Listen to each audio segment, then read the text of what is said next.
Hi everyone, I hope you are doing absolutely well. My name is Gautam and welcome back to your CFA prep. हम कहाँ थे sir? We were in understanding balance sheets, है ना? हमने balance sheets वाला chapter start किया था. We were understanding इसके क्या क्या कंपोनेंट्स होते हैं, जैसे एसेट्स होते हैं, लाइबिलिटीज होते हैं, इक्विटी होते हैं, एंड एसेट्स में भी क्या क्या सब कंपोनेंट्स होते हैं. Correct. We had understood about two types of assets and two types of liabilities. मतलब we had understood the classification या categorisation into current, non current. Then we had also understood a classification of financial, non financial. I hope यहाँ तक आपने revise किया हुआ है. Correct. हमने we had understood what are the elements of the balance sheet. तीन elements है which come from the accounting equation itself, that is assets is equal to liabilities plus equity. समझ में आया? What is an asset, what is a liability, what is equity? I hope we are clear with it. We are clear with how is the balance sheet, how is it shown, format क्या होता है. Previously हम क्या करते थे या for ease क्या हम यूज करते हैं क्लास में भी, जब हमें बहुत ही for concept understanding and just to move ahead we just need to have a glimpse of क्या आता है बैलेंस शीट में. then we will try to form this old T-shape format ताकि it is easy, it is not very normal every time to drop the entire full fledged balance sheet. इसलिए हम जल्दी के चक्कर में we can do this, but yes the overall balance sheet का जो format होता है वो नीचे पढ़ेंगे हम. Then we had understood what is current and non-current. We had understood what is operating cycle and operating cycle के साथ साथ एक और concept किया था. हाँ, हमने क्या कॉन्सेप्ट किया था? CCC. अगर आपको याद हो, cash conversion cycle.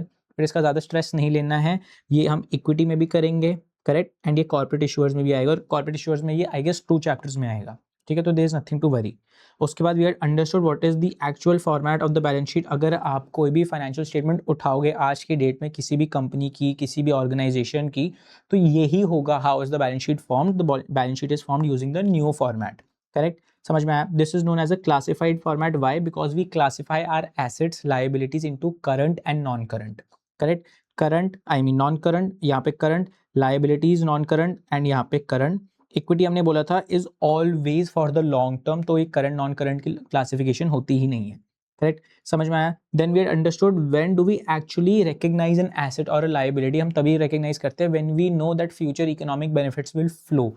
Will flow का क्या मतलब है? या तो इनफ्लो हो सकता है या आउटफ्लो हो सकता है. इनफ्लो होगा तो एसेट, आउटफ्लो होगा तो ऑब्लिगेशन या हमारी liability. But at the same time we are able to measure the cost reliably. समझ में आया? हमने पढ़ा था कि जो कॉस्ट होता है we should be able to valuate या measure it reliably. Then we had enter into a concept of जो भी वैल्यूज डिस्क्लोज होती है हमारी बैलेंस शीट में या जो बुक्स में, उसको बोलते हैं हम कैरिंग वैल्यू या बुक वैल्यू.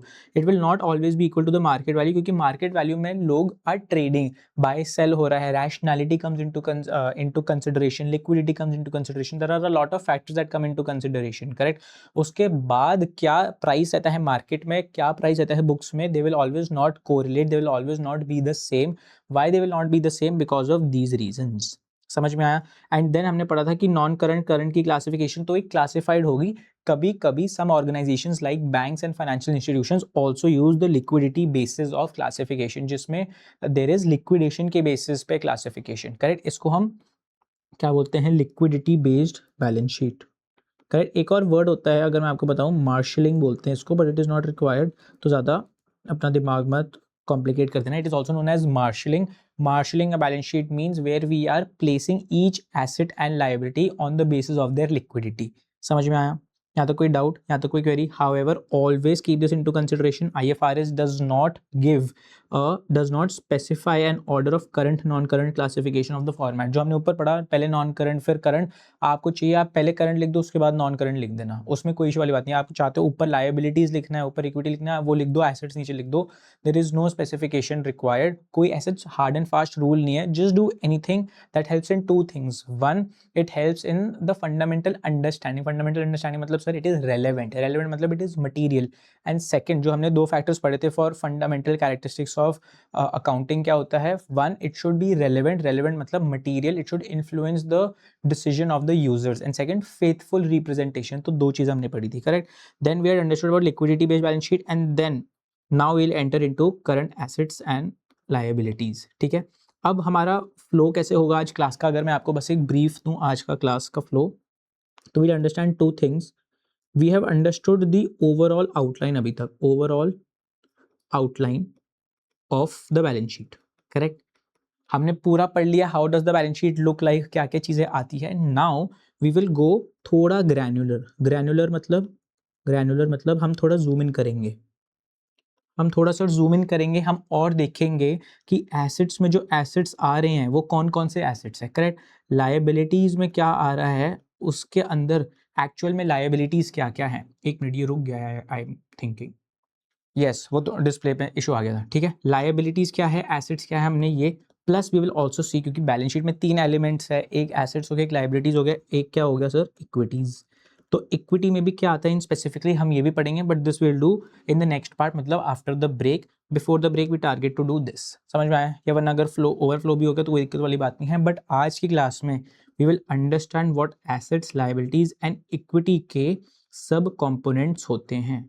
समझ में आया, सब कंपोनेंट्स क्या क्या होते हैं। शैल वी स्टार्ट, या तो कोई डाउट है या तो कोई क्वेरी, बताओ। शैल वी मूव अहेड, या तो कोई डाउट है सर या तो कोई क्वेरी, या तक सब समझ में आया, that is very very important. I hope आपको वो क्लासिफिकेशन याद है, क्लासिफिकेशन आपको याद होनी चाहिए एसेट्स या लायबिलिटीज़ की into current and non current, correct. And there was another classification that we had understood, it can either be financial, correct, or it can be non-financial, non-financial, very very important। I hope आप revise करके आए हो, I am assuming आप revise करके आए हो। Now we will move ahead, ठीक है, समझ में आया। अगर आपको डेफिनेशन देनी हो तो फाइनेंशियल इज एनी एसेट और liability which is expected to receive और get settled in cash, correct. अगर कैश का लेन देन है तो that is known as a financial asset या liability as the case may be. And अगर कैश का इनफ्लो या आउटफ्लो नहीं है in the coming future, then it is considered to be a non financial asset और liability. समझ में आया, या तो कोई डाउट है या तो कोई query. Shall we move ahead, बताओ, या तो कोई डाउट या तो कोई क्वेरी है, नहीं, चलो sir. Now we will enter into current assets की लिस्ट क्या है और उनके क्या one by one will understand उनके आइटम्स क्या है, करेक्ट। सबसे पहले आ जाता है सर एसेट्स आपका, करेक्ट। एसेट्स में भी सबसे पहले क्या क्लासिफिकेशन आ रही है, first is cash and cash equivalents, correct. Cash and cash equivalents, आगे बढ़े। नहीं मानक लिखने का कोई पॉइंट नहीं है, I mean point in the sense की do not stress on writing it, या आपके नोट्स अपलोड हो जाएंगे तो आपको मिल जाएगा, तो डू नॉट वरी, ठीक है। आगे बढ़े, what do you mean by cash and cash equivalent. Sir cash तो हमें पता है, कैश इज रोकड़ा, जो हार्ड कैश हमारे हाथ में होगा, जो लिक्विड कैश है that is cash, correct. What do you mean by cash equivalents. Sir cash equivalents मैंने आपको बोला हुआ है in the entire curriculum, anything that you feel is a bit tricky just try to read it forwards या backwards, आपको समझ में आ जाएगा। It is something that is equivalent to cash, it is something that is very very equivalent to cash. What is equivalent to cash, जो आपका bank में amount होता है, बैंक अकाउंट में जो भी आपका पैसा होता है, isn't it almost equal to cash. It is not cash but हम बोलते हैं it is equivalent to cash. हम ट्रांजैक्शन करेंगे तो अभी के अभी ट्रांजैक्शन विल गेट थ्रू, समझ में आया, या तो कोई doubt. So these are investments, correct, these are investments और सिक्योरिटीज, कुछ भी बोल दो, which are very very very highly liquid, highly liquid.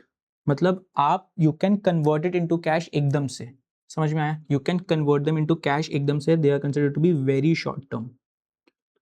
यहाँ तक कोई डाउट, यहाँ तो कोई क्वेरी है, यहाँ तो कोई डाउट, बताओ। Shall we move ahead. However sir यहाँ पे एक ट्रिक आती है, what is the trick, IFRS and US GAAP have different definitions of cash and cash equivalents, specifically of cash equivalents, क्योंकि कैश का तो सेम ही डेफिनेशन होएगा।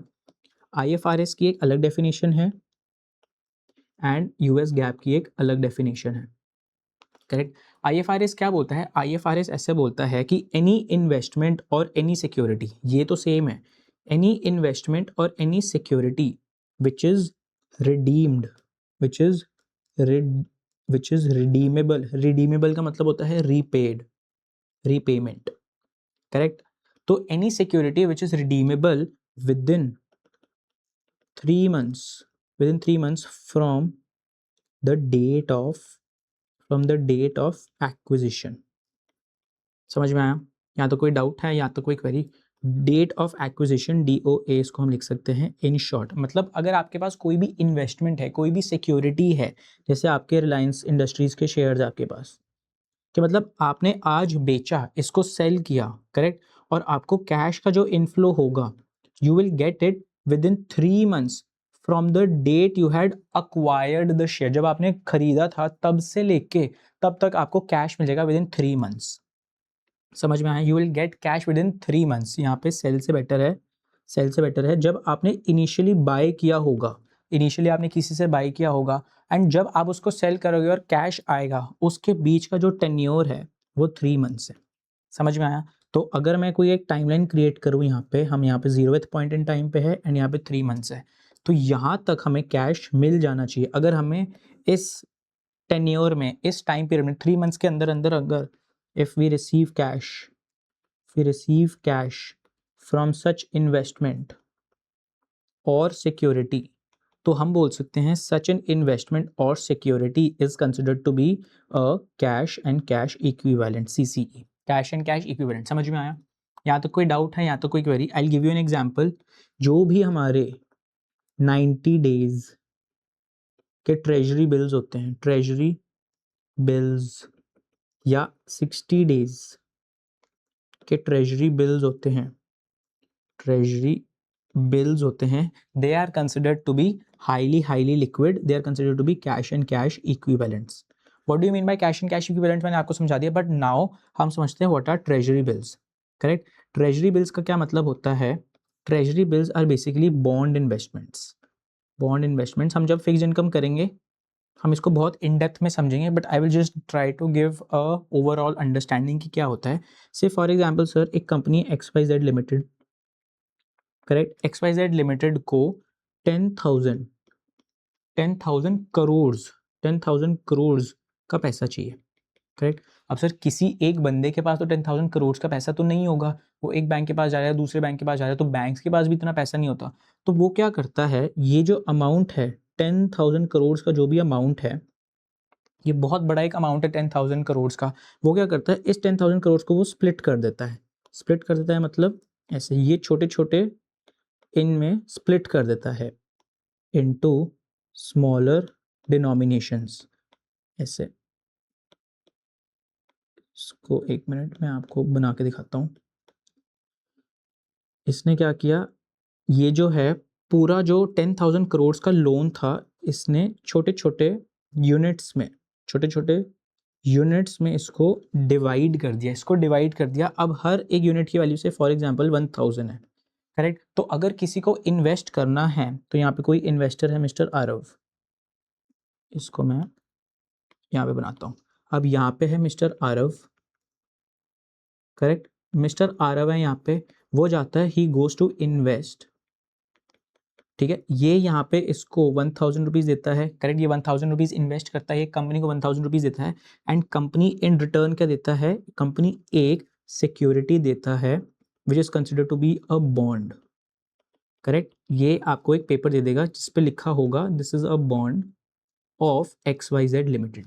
समझ में आया? हमने कहीं ना कहीं समथिंग ऐसा शेयर में भी पढ़ा था, जब पूरा ownership of the company gets divided, जब everyone when whoever invest becomes part owners. यहाँ पे माइंडेड जो आरव है, he is not becoming a part owner, उसने पैसा क्या दिया है, उसने ये जो पैसा इन्वेस्ट किया है, he has lent the money, ठीक है, उसने लेंड किया है पैसे को, the company has borrowed money, correct. समझ में आया?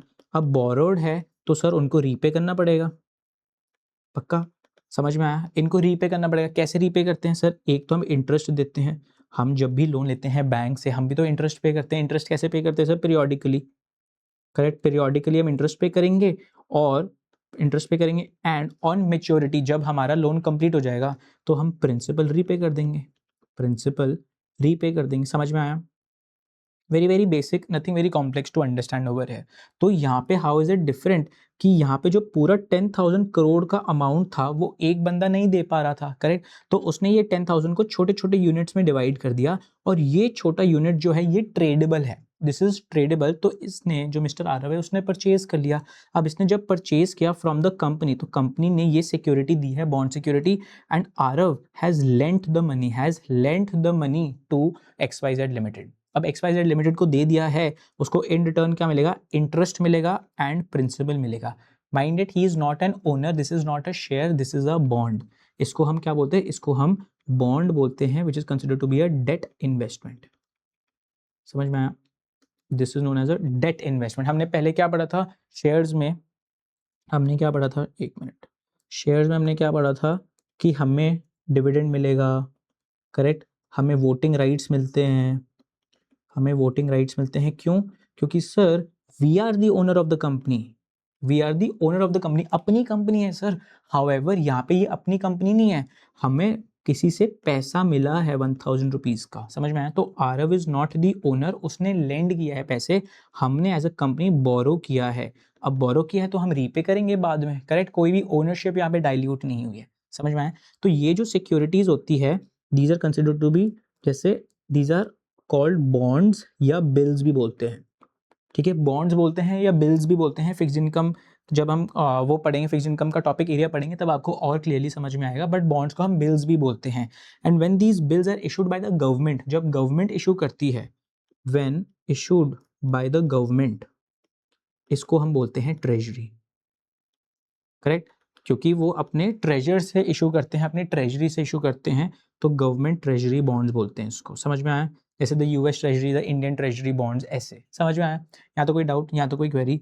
But more than the investment, ज़्यादा अगर आप वहाँ पे भी फोकस ना करो, दीज आर जस्ट इन्वेस्टमेंट्स। आप देखो ना 90 डेज है या 60 डेज है, तो जब भी आपने अक्वायर किया, जब भी आपने परचेज किया, it is being realised within 90 days, it is being realised within 60 days. 90 days कितना होता है सर? 90 डेज का क्या मतलब होता है? 90 डेज मतलब 3 मंथ्स, करेक्ट। एंड 3 मंथ्स का ही तो हमारा कट ऑफ टाइम है, करेक्ट। जो हमारी टाइमलाइन बन रही है वो 0 to 3 मंथ्स ही है, तो इसी में ही तो हमें पैसा मिल रहा है, 3 मंथ्स वाले दिन ही तो हमें मिल रहा है। तो it is a cash and cash equivalent, thumbs up, कोई इशू वाली बात नहीं है। सिमिलरली 60 डेज, 60 डेज में क्या है हमारा फिल्टर? 2 मंथ्स। हमें we have time, this is the 2 month period, we have time till 3 months, वो 2 मंथ्स में ही हमें मिल रहा है, तो कोई इशू वाली बात नहीं है। यहाँ तक कोई डाउट है, यहाँ तक कोई क्वेरी तो बताओ। समझ में आया? आगे बढ़े, शैल वी मूव अहेड। तो आईएफआरएस सेज, आईएफआरएस क्या बोलता है? आईएफआरएस ये बोलता है कि अगर जो आपकी सिक्योरिटी है, जो भी आपकी इन्वेस्टमेंट है, बॉन्ड शेयर्स आप छोड़ दो, इतना मत कॉम्प्लेक्स करो, कोई भी आपकी इन्वेस्टमेंट या सिक्योरिटी है जो आपने होल्ड करी है, जो आपने अक्वायर करी है, करेक्ट। आपके पास कोई भी इन्वेस्टमेंट है जो आपने अक्वायर करी है, करेक्ट। आपको इस इन्वेस्टमेंट से पैसा कब इनफ्लो होता है? From the date of acquisition, from the date of acquisition हम वहां से हम चेक करते हैं। If it is within 3 months, if it is within 3 months, हम बोलते हैं this is very very liquid, correct. तो therefore it becomes a cash and cash equivalent. समझ में आया? एक दूसरा एग्जांपल लेते हैं सर, एक दूसरा एग्जांपल लेते हैं, ये थोड़ा ट्रिकी एग्जांपल होगा, तो I want your attention over here. यहाँ पे कहते हैं अ 10 ईयर प्रेफरेंस शेयर्स। हमें पता है what is a preference share, but अगर आपको लगता है आप कंफ्यूज हो जाओगे तो प्रेफरेंस शेयर को इग्नोर करो, आप बोल दो एक इन्वेस्टमेंट, करेक्ट। अ 10 ईयर प्रेफरेंस शेयर या जो इन्वेस्टमेंट है issued 9 years 10 months back, correct. It was issued 9 years and 10 months back। या तो कोई इशू है, या तो कोई query. Has been acquired, has been acquired today, is it a cash and cash equivalent? Yes, why? No, why? बताओ sir, is it a cash and cash equivalent? ये 10 year लंबी सिक्योरिटी है, क्या है ये? It is a 10 year investment, correct. आप बताओ, is it a cash and cash equivalent? Yes और नो? सर 10 ईयर्स के तो नहीं होगा, correct. No, why will it be a cash and cash equivalent? Sir 10 years के, not at all sir, not at all. मैंने क्या बोला है यहाँ पे? It has been issued 9 years 10 months back. इन्होंने इशू किया होगा, जो XYZ है, XYZ ने इशू किया होगा किसी को 9 years 10 months बैक, करेक्ट। किसी को इशू किया होगा, से फॉर एग्जांपल मिस्टर सी को इन्होंने इशू किया था, करेक्ट। हमारे पास कब आया? अभी आया, टुडे, करेक्ट। मेच्योरिटी कब होने वाली है? मेच्योरिटी कब है, या रीपेमेंट कब होगी? Repayment will happen at the end of the 10th year. हमें कब मिली है? हमें मिली है 9 years 10 मंथ्स पे, तो यहाँ से लेके यहाँ पे तो सिर्फ 2 मंथ्स है। So from date of acquisition to redemption, redemption मतलब रीपेमेंट, आपने कहीं पे भी इन्वेस्ट किया है, वापस तो देंगे ना वो पैसा, आपने पैसा पार्क किया है वहाँ पे, आपको मिलेगा विद रिटर्न, तो रिडेम्पशन या रीपेमेंट, तो रीपेमेंट उन्होंने बोला है will happen with in 2 months. This was just for confusion purposes कि इन्होंने इशू पहले किया 10 इयर्स से पहले और अब आपको रिडीम हो रहा है within 2 months. The key term here was 2 months, तो 2 months is it within a 3 months का time period? Yes, therefore it becomes a cash and cash equivalent. समझ में आया? यहाँ तो कोई डाउट है, यहाँ तो कोई query? This is very very important from IFRS का स्टैंड पॉइंट। यूएस गैप में एकदम चेंज हो जाता है। यूएस गैप में क्या बोलता है, एक मिनट, यूएस गैप अलग है, अच्छा यूएस गैप ऊपर है। यूएस गैप ने क्या बोला है? यूएस गैप ने बोला है इट इज रिडीम्ड, एक minute, redeemed within 3 months from date of, यहाँ पे कह रहे हैं it is redeemed within 3 months from the date of issuance, very very important, date of issuance and date of acquisition are different, अगर मैं simply आपको बोलूँ, बिकॉज दिस में, इसमें अगर आप देखोगे it had been issued 10 years back, तो हम देखते हैं from the date of issue कब हुआ था, ये ओरिजिनल मेच्योरिटी देखते हैं हम इसमें। क्या देखते हैं? We look at original maturity, और यहाँ पे ओरिजिनल मेच्योरिटी क्या थी? 10 years, करेक्ट। इशू कब किया इन्होंने? 9 years 10 months बैक, तो यहाँ पे कैश एंड कैश इक्विवेलेंट नहीं होगा। IFRS में कैश एंड कैश इक्विवेलेंट होगा, बट यहाँ पे कैश एंड कैश इक्विवेलेंट नहीं होगा। समझ में आया? यहाँ तो कोई डाउट, यहाँ तो कोई क्वेरी? तो IFRS वर्सेस US गैप के बीच का भी difference we should be aware of, जहाँ पे भी आ रहा है। वैसे काफ़ी मिनिस्क्यूल डिफरेंसेस है, ज़्यादा नहीं है, बट जहाँ पे भी है हमें पता होना चाहिए। समझ में आया? यहाँ तो कोई डाउट? अब आता है हमारा second type of security which is known as a marketable security, which is considered to be a marketable security या marketable securities यूजुअली प्लूरल में यूज करते हैं। मार्केटेबल सिक्योरिटीज का क्या मतलब है सर? ऐसी सिक्योरिटीज विच आर मार्केटेबल। क्या सर? ऐसी securities which are marketable. Marketable का क्या मतलब होता है सर? मार्केट में जो बाय सेल होती है, मार्केट में जो बाय सेल होती है, करेक्ट। जो भी चीज मार्केट में बाय सेल हो रही है उसी को ही तो हम बोलते हैं मार्केटेबल सिक्योरिटीज। समझ में आया? यहाँ तो कोई डाउट, यहाँ तो कोई क्वेरी? हाउएवर यहाँ पे 3 मंथ्स नहीं है, it is beyond 3 months, correct. से फॉर एग्जाम्पल आपका 120 डे ट्रेजरी बिल हो गया, आपका 120 डे ट्रेजरी बिल हो गया। समझ में आया? तो it is greater than 3 months. अब यहाँ पे 0 से लेके 3 मंथ्स का कट ऑफ है, बट इसकी maturity is still here 4 months की है ना, 120 डेज इज 4 मंथ्स, तो यहाँ पे इसकी मेच्योरिटी है मार्केटेबल सिक्योरिटी की। तो is it a cash and cash equivalent? No, it is not a cash and cash equivalent. However is it a current asset? आप बताओ, is it a current asset? हाँ, करंट एसेट की definition क्या होती है? ऐसा एसेट जिससे sir future में economic benefits will flow within 12 months और your operating cycle whichever is higher from the reporting date. And यहाँ पे इफ नथिंग इज मेंशन तो हम 12 मंथ्स का कट ऑफ लेके चलेंगे। यहाँ पे तो 4 मंथ्स है, तो 4 मंथ्स तो at any point in time तो इज लेस देन 12 मंथ्स, तो हमारे लिए करंट एसेट तो ये है। समझ में आया?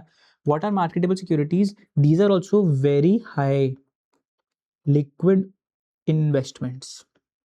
समझ में आया? Very high liquid investments.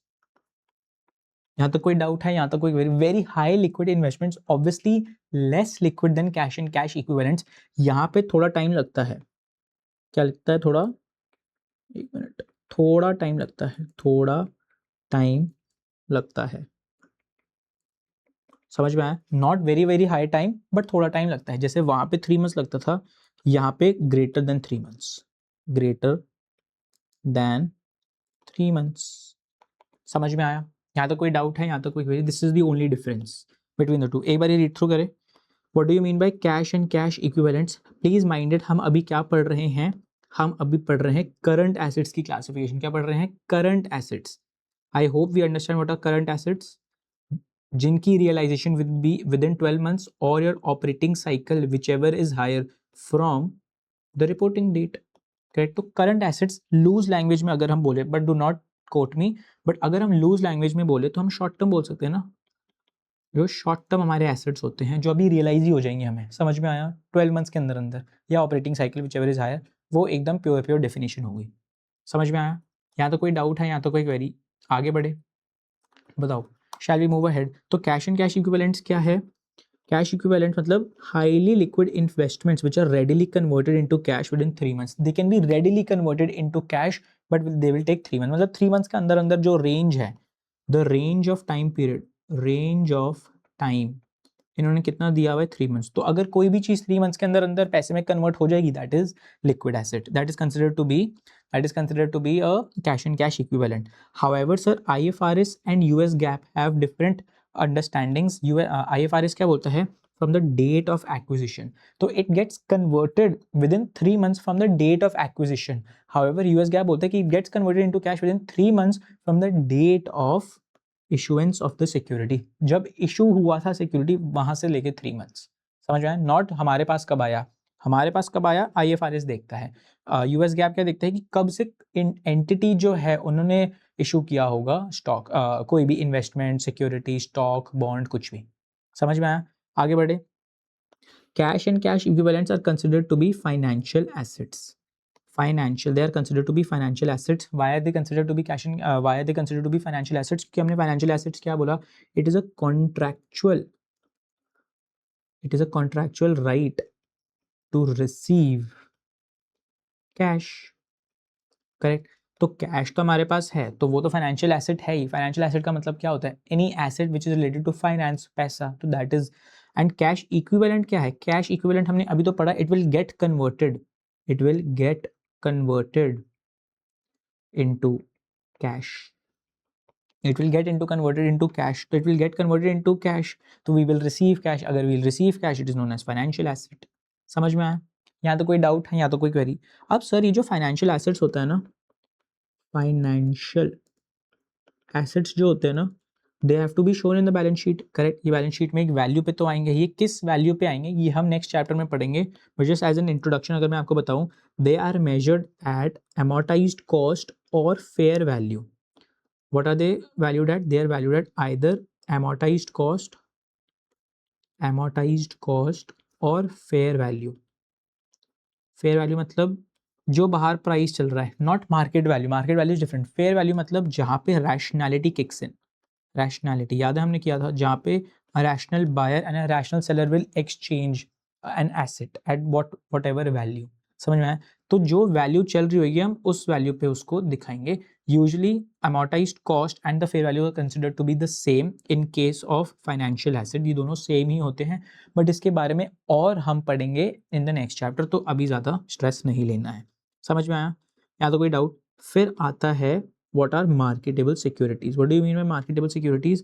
Marketable securities could either be debt or they could be equity investments, but very very important, they are tradable, they are publicly tradable. ये tradable हमने सर कहाँ पढ़ा? मैंने बताया ना यहाँ पे सर, देखो, they are bought and they are sold. कौन से they are sold? So जब they are tradable, correct? If they are tradable, they are considered to be bought and sold. If they are bought and sold, they are known as marketable, correct? And कौन से होते हैं? जो भी publicly listed होते हैं, correct. जो publicly listed होते हैं, जैसे रिलायंस हो गया आपका, करेक्ट, टाटा हो गया, महिंद्रा हो गया, इन्फोसिस हो गया, TCS हो गया, करेक्ट, इटर्नल हो गया, इटर्नल मतलब जोमेटो हो गया, करेक्ट। ये जो है आपके, एक मिनट में इनको थोड़ा हाईलाइट कर दूं, ये जो हो गए ना सर आपके शेयर्स या जो भी ये सिक्योरिटीज़ है, don't only consider shares but debt investment जो हमने अभी जस्ट पढ़ा, बॉन्ड या बिल्स विच आर ट्रेडेबल, जो बाय सेल होते हैं, रेडिली बाय सेल होते हैं, they are considered to be cash and cash equivalent, they are considered to be marketable securities, correct? They are also financial assets and are valued at amortized cost or fair value, which is covered, आगे हम पढ़ेंगे next chapter में। Expected disposal with in 12 months और operating cycle, मतलब ये जो marketable securities है इनको हम सेल कर देंगे विद इन 12 मंथ्स और your operating cycle whichever is higher from the date of the reporting period. वही सेम डेफिनेशन चल रही है। समझ में आया? या तो कोई डाउट है, या तो कोई क्वेरी? आगे बढ़े। तो मार्केटेबल सिक्योरिटीज हो गया हमारा एंड सर हमारा कैश एंड कैश इक्विवेलेंट्स हो गया। यहाँ तो कोई डाउट है, यहाँ तो कोई क्वेरी, बताओ शैल वी मूव अहेड। अब आता है सर हमारा third asset, third current asset, current non current दोनों हो सकता है, trade receivables. Trade receivables, sir trade receivables का क्या मतलब होता है? ट्रेड रिसीवेबल्स को हम और भी क्या बोलते हैं? Accounts receivable, correct, accounts receivable. क्या करेंगे सर? फिर से हम वही चीज़ करेंगे, एक ही हमारी टेक्निक है to break and understand. Receivable है मतलब we would be receiving something, we will receive something. Receive मतलब रिकवर करने वाले हम, करेक्ट, रिकवरी होने वाली है, करेक्ट। यहाँ तो कोई डाउट है, यहाँ तो कोई क्वेरी, तो हमें कुछ ना कुछ मिलने वाला है इन द फ्यूचर, इससे तो ये एसेट है। And sir it relates to our trade, it relates to our every day, it relates to our ordinary course of business.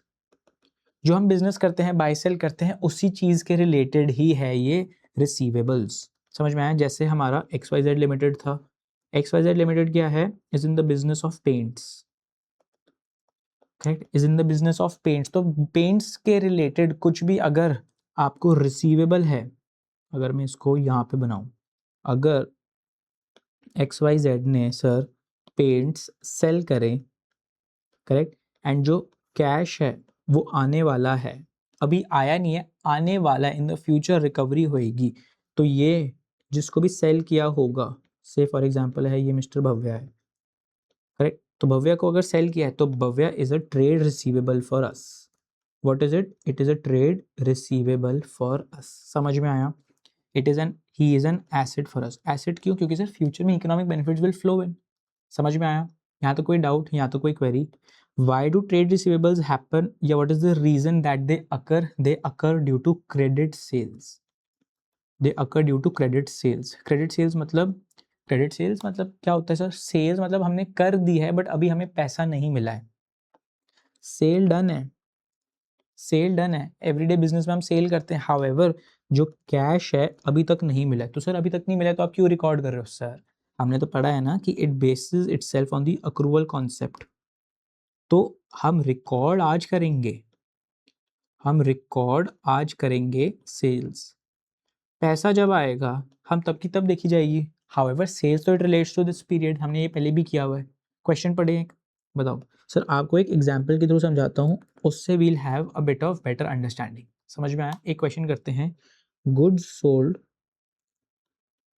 Goods sold by A limited, goods sold by A limited on 15th December 2025, ठीक है, worth 50 lakhs to B Limited, correct, and B Limited says but cash will be received, will be received after 3 months, correct. समझ में आया? यहाँ तो कोई doubt है, यहाँ तो कोई क्वेरी? सर ए लिमिटेड है यहाँ पे एंड यहाँ पे बी लिमिटेड है। ए लिमिटेड ने सेल करी है गुड्स वर्थ ₹50 लाख, इन्होंने सेल कर दिया है। अब बी लिमिटेड का क्या ऑब्लिगेशन बनता है? बी लिमिटेड का ऑब्लिगेशन बनता है कि सर कैश तो दो ना, आपने सर कुछ अगर परचेज किया तो आप हमें तो दोगे। तो ए के लिए तो it is an inflow, but उन्होंने बोला है कि उसने कैश पे ही नहीं किया है, उसने बोला है मैं कैश दूंगा आफ्टर 3 मंथ्स, मैं कैश दूंगा आफ्टर 3 मंथ्स। तो सर 2025 में से कैलेंडर ईयर चल रहा है, calendar year is our financial year, calendar year is our accounting period, that is our reporting period, ठीक है। तो 2025 में सेल हो गई है, करेक्ट। हाउएवर 2026 में after 3 months in the month of March हमें क्या मिलेगा? दिसंबर टू जनवरी, जनवरी टू फरवरी, फरवरी टू मार्च। तो मतलब सर 15th मार्च 26 को कैश रिकवर होगा, करेक्ट। तो आप बताओ when will we record the transaction? Record कब करेंगे ट्रांजैक्शन? ऑब्वियसली सर हम 2025 में रिकॉर्ड करेंगे transaction, basis our accrual accounting, basis accrual accounting. समझ में आया? यहाँ तो कोई डाउट है, यहाँ तो कोई क्वेरी, बताओ। तो अगर हमें एंट्रीज पास करनी है 2025 2026, सर ये एंट्रीज हमें याद रखनी चाहिए? नहीं, कुछ याद नहीं रखना, you should just have an intuition. क्या हो रहा है सर? हमने 2025 में सेल्स करी है, सेल्स डन एंड 2026 में कैश रिसीव्ड। अब सर अगर कोई भी ट्रांजैक्शन 2025 में हुआ है तो सेल हुई है, तो अगर सेल हुई है तो सेल्स बढ़ी है, सेल्स बढ़ी है इसका मतलब इनकम इंक्रीज हुई है, इनकम इंक्रीज हुई है तो इसका क्या मतलब होता है सर, क्रेडिट हुआ है। करेक्ट, यहाँ तो कोई डाउट, यहाँ तो कोई क्वेरी, तो उससे टू इनकम बोल दो या टू सेल्स बोल दो या टू रेवेन्यू बोल दो, कोई भी अकाउंट बोल दो। कितना, 50 lakhs। करेक्ट, बट सर हमें क्या मिला है, did we receive cash, did we receive cash? No sir, we have not received cash. How, what are we getting instead? We are getting another asset, trade receivables, trade receivables। कौन है trade receivables? अगर मैं यहाँ पे bracket में लिखना हूँ B limited, B limited से now we have an asset। what do we have sir? B limited is an asset for us। why is it an asset for us? B limited short में लिखो TR is an asset for us। Asset बढ़ा, asset बढ़ा मतलब debit. Asset कैसे बढ़ा, क्यों? क्योंकि sir future में अब इकोनॉमिक बेनिफिट्स मिलेंगे ना, फ्यूचर में इकोनॉमिक बेनिफिट्स मिलेंगे, और अगर फ्यूचर में इकोनॉमिक बेनिफिट्स मिलेंगे that is an asset for अस। समझ में आया? तो हमें यहाँ पे 50 lakhs हमें मिलेंगे, अभी नहीं है बट हमें मिलेंगे, तो that becomes N asset for अस। समझ में आया? यहाँ तो कोई डाउट, यहाँ तो कोई query? Shall we move ahead, आगे बढ़े। अब सर 2026 में क्या होता है, एक मिनट इसको मैं यहाँ पे लाइन ड्रॉ कर देता हूँ। 2026 में क्या होता है, 2026 में क्या होता है, 2026 में एक्चुअली हमें कैश रिसीव हो जाता है, कैश हमें बढ़ जाता है, मतलब एसेट बढ़ जाता है। एसेट अगर बढ़ जाता है तो क्या हो जाता है, डेबिट हो जाता है। तो हमें कैश मिल गया, कैश अकाउंट डेबिट, कितना, 50 lakhs। हाउएवर सर, हाउएवर अब ये जो ट्रेड रिसीवेबल्स है, यहाँ पे जो हमारा ये ट्रेड रिसीवेबल था, क्या ये trade receivables any more future में इकोनॉमिक बेनिफिट्स मिलेंगे? नहीं सर, अब जो फ्यूचर में बेनिफिट्स मिलने थे अब वो प्रेजेंट हो गया, हमें मिल गए बेनिफिट्स, वो जो 50 लाख हमें मिलने वाले थे अब हमें मिल चुके हैं। तो टीआर को तो अब हम हटा देंगे, अब TR is no more an asset for us, B limited is no more an asset, क्योंकि हमें वो एसेट रिकवर हो गया, रियलाइज हो गया है। तो अगर एसेट रिड्यूस होता है तो उसको हम क्या करते हैं, क्रेडिट करते हैं। तो टू ट्रेड रिसीवेबल्स 50 lakhs। समझ में आया? यहाँ तो कोई डाउट है, यहाँ तो कोई query? Shall we move ahead? मैं अब आपसे एक क्वेश्चन पूछता हूँ, trade receivables, trade receivables is it a financial asset, yes or no?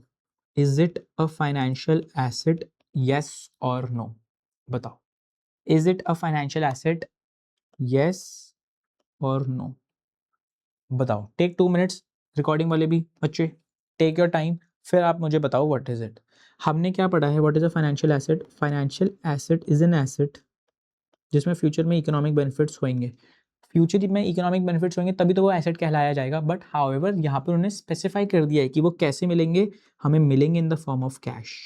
तो it is a contractual right, it is a contractual right, contractual right to receive cash in the future. समझ में आया? It is a contractual right to receive cash in the future. Do we have a contractual right to receive cash in the future? Yes. कितना, 50 lakhs का हमारे पास right है कि हमें मिलेगा, तो that is why it is a financial asset for अस। समझ में आया? यहाँ तो कोई डाउट है, यहाँ तो कोई क्वेरी? बताओ, शैल वी मूव अहेड? यहाँ तो कोई डाउट? अब सर फाइनेंशियल एसेट को हम रिकॉर्ड कैसे करते हैं, हमने अभी जस्ट ऊपर पढ़ा, जो मैंने आपको बताया नेक्स्ट क्लास में भी हम पढ़ेंगे, but for the sake of it मैं आपको बता देता हूँ। फाइनेंशियल एसेट, फाइनेंशियल एसेट को हम कैसे रिकॉर्ड करते हैं, in two ways, either amortized cost, amortized cost or your fair value. समझ में आया? It is shown either at amortized cost or it is shown at fair value. समझ में आया? यहाँ तो कोई डाउट, यहाँ तो कोई क्वेरी? बताओ, शैल वी मूव अहेड? तो ये दो ऑप्शंस होते हैं to show a financial asset, and usually a financial asset is shown at fair value. समझ में आया? यहाँ तो कोई डाउट, यहाँ तो कोई क्वेरी? बताओ, shall we move ahead? How is it shown? Yes sir, एक नोटिफिकेशन आ गई तो I was just distracted. Yes, let's come back. बताओ, तो it is shown either at amortized cost और फेयर वैल्यू। हमने पहले भी पढ़ा था, it is shown at fair value. Fair value मतलब जहाँ पे a rational buyer and seller transact, correct, जिस पे ट्रांजैक्शन प्राइस पे चलता है, जैसे दिस केस 50 lakhs, उस पे वैल्यू करा जाएगा। However sir, however this is where it gets tricky. हमारा जो प्रूडेंस का कॉन्सेप्ट था, याद है आपको प्रूडेंस का concept? What was prudence? Prudence मतलब it said, what did prudence say? It said anticipate any future में अगर कोई लॉस या एक्सपेंस हो, करेक्ट, उसको आज ही उसको एंटिसिपेट कर दो। एंटिसिपेट कर दो मतलब हमारे बुक्स में, फाइनेंशियल रिपोर्टिंग के हमारे जो भी हम बुक्स बनाएंगे उसमें you can provide for it, provide for it. And how do we provide for it? We provide for it by making a provision. याद है हमने सारी डिस्कशन करी थी इनकम स्टेटमेंट वाले चैप्टर में। How do we provide for it? We provide for it by making a provision. यहाँ तो कोई डाउट, यहाँ तो कोई query? What do you mean by provision? Provision मतलब सर फ्यूचर में कोई एक्सपेंस होने वाला है बट हम आज ही उस एक्सपेंस को प्रोवाइड फॉर कर लेते हैं। समझ में आया? हम आज ही उस एक्सपेंस को, आज ही उसको प्रोवाइड फॉर कर लेते हैं। हम क्या करते हैं कि से फॉर एग्जांपल हमने सेल्स करी है, हमने सेल करा है एसी, सेल करा हमने 30,000 का एसी, करेक्ट। हाउएवर हमें पता है जो कस्टमर होगा वो वारंटी क्लेम करने आएगा, 1 साल की वारंटी होती है, एंड से फॉर एग्जांपल उस वारंटी की वैल्यू होती है 5,000। मतलब सर हमने अपने टेक्नीशियंस लगाने पड़ेंगे या हमें कोई अंदर से उसकी मोटर चेंज करनी होगी, क्लीनिंग करवानी होगी, तो हमारा खर्चा लग जाएगा 5,000 का। एंड हमें पता है ये कस्टमर आएगा ही आएगा, क्यों? क्योंकि सर द एटमॉस्फेयर या जो एनवायरनमेंट है या जो वेदर है इतना हॉट है कि कहीं ना कहीं it will again require maintenance, और उस मेंटेनेंस का कॉस्ट आ ही जाएगा 5,000, तो हमारा खर्चा हो ही जाएगा 5,000 का, करेक्ट। तो वी हैव एंटिसिपेटेड दिस। समझ में आया? तो what have we done? We have anticipated this कि फ्यूचर में ये एक्सपेंस होगा, फ्यूचर में ये एक्सपेंस हो जाएगा, तो फ्यूचर में ये आउटफ्लो होगा हमारा। समझ में आया? आज एक्सपेंस नहीं है, आज नहीं है, फ्यूचर में होगा, बट हम उसको आज ही एक अलग से अकाउंट में, एक अलग से एक पॉकेट में रख लेते हैं उस पैसे को, 5,000 को, कि ये बाद में आउटफ्लो होगा हमारा। समझ में आया? बाद में आउटफ्लो होगा हमारा का मतलब क्या है? फ्यूचर में, फ्यूचर इकोनॉमिक बेनिफिट्स का आउटफ्लो होगा, तो what it becomes a mayor liability for अस। समझ में आया? तो ये जो 5,000 होगा आपको दिखाना पड़ेगा एज अ लायबिलिटी, जैसे होगा provision for warranty expenses. Provision for warranty expenses कितना? 5,000। समझ में आया? यहाँ तो कोई डाउट है, यहाँ तो कोई क्वेरी? हमने ये पहले भी इन डेप्थ हमने इनकम स्टेटमेंट वाले चैप्टर में पढ़ा हुआ है। समझ में आया? यहाँ तो कोई डाउट, यहाँ तो कोई क्वेरी? तो फ्यूचर में कोई एक्सपेंस होगा उसके लिए हम आज ही प्रोवाइड फॉर करते हैं।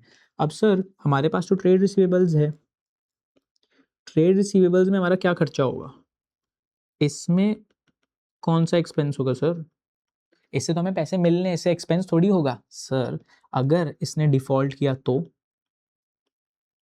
करेक्ट, अगर उसने डिफॉल्ट किया, not able to recover, not able to recover, फिर तो सर ये डाउटफुल है ना, ये डाउटफुल है। तो हम क्या करते हैं सर, यही ट्रेड रिसीवेबल्स का हमें लगता है, से फॉर एग्जांपल ये जो 50 लाख्स है, हमें लगता है 10% ऐसे लोग हैं जो हमें नहीं दे पाएंगे। डाउटफुल है, कहीं ना कहीं वो डिफॉल्ट कर देंगे, वो पैसा मार के चले जाएंगे, तो हमें नहीं मिलेगा। ये जो 5 लाख्स का अमाउंट है 10% का, we will provide for it.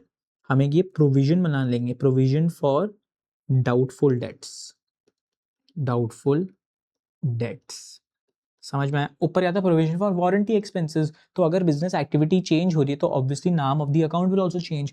तो यहाँ पे क्या हो जाएगा? प्रोविजन फॉर डाउटफुल डेट्स, कि इट इज डाउटफुल कि जो हमें ये डेट मिलना है वो हमें शायद ना मिले। समझ में आया?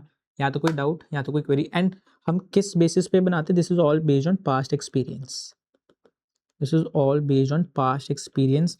ये सारा मैनेजमेंट के डिस्क्रिशन पे होता है, correct. What is this? This is considered to be an accounting estimate. समझ में आया? It is considered to be an accounting estimate. हमने पढ़ा है what is an accounting estimate, what is an accounting policy, what is a change in accounting policy, errors जो भी होते हैं हमने वो भी किया हुआ है। समझ में आया? यहाँ तो कोई डाउट, यहाँ तो कोई क्वेरी? आगे बढ़े, बताओ, क्लियर है? आगे बढ़े, बताओ। तो सर अगर हमें समझना हो कि एंट्रीज क्या होएगी 2025 में और 2026 में, अब हम एंट्रीज कैसे पास करेंगे? अब सर एंट्रीज का मतलब क्या है? हम इनको बुक्स में कैसे रिकॉर्ड करेंगे? सर हम आज एक्सपेंस बुक कर लेंगे, आज एक एक्सपेंस बुक कर लेंगे, बुक करेंगे, बुक करेंगे मतलब सर अभी सिर्फ एक एंट्री पास करेंगे, अभी हमारा एक्सपेंस हो नहीं रहा है, करेक्ट। तो हमारा आज आउटफ्लो नहीं हो रहा है, आउटफ्लो होगा फ्यूचर में, तो हम आज ही एक एक्सपेंस बुक कर लेंगे। एक्सपेंस क्या होगा, हमारा डाउटफुल डेट्स का एक्सपेंस होगा। ये एक्सपेंस बढ़ेगा, अगर एक्सपेंस बढ़ेगा तो क्या होगा, डेबिट होगा। समझ में आया, या तो कोई डाउट? क्या होगा एक्सपेंस सर, हो सकता है हमारा बैड डेट्स हो, करेक्ट, बैड डेट्स हो सकता है।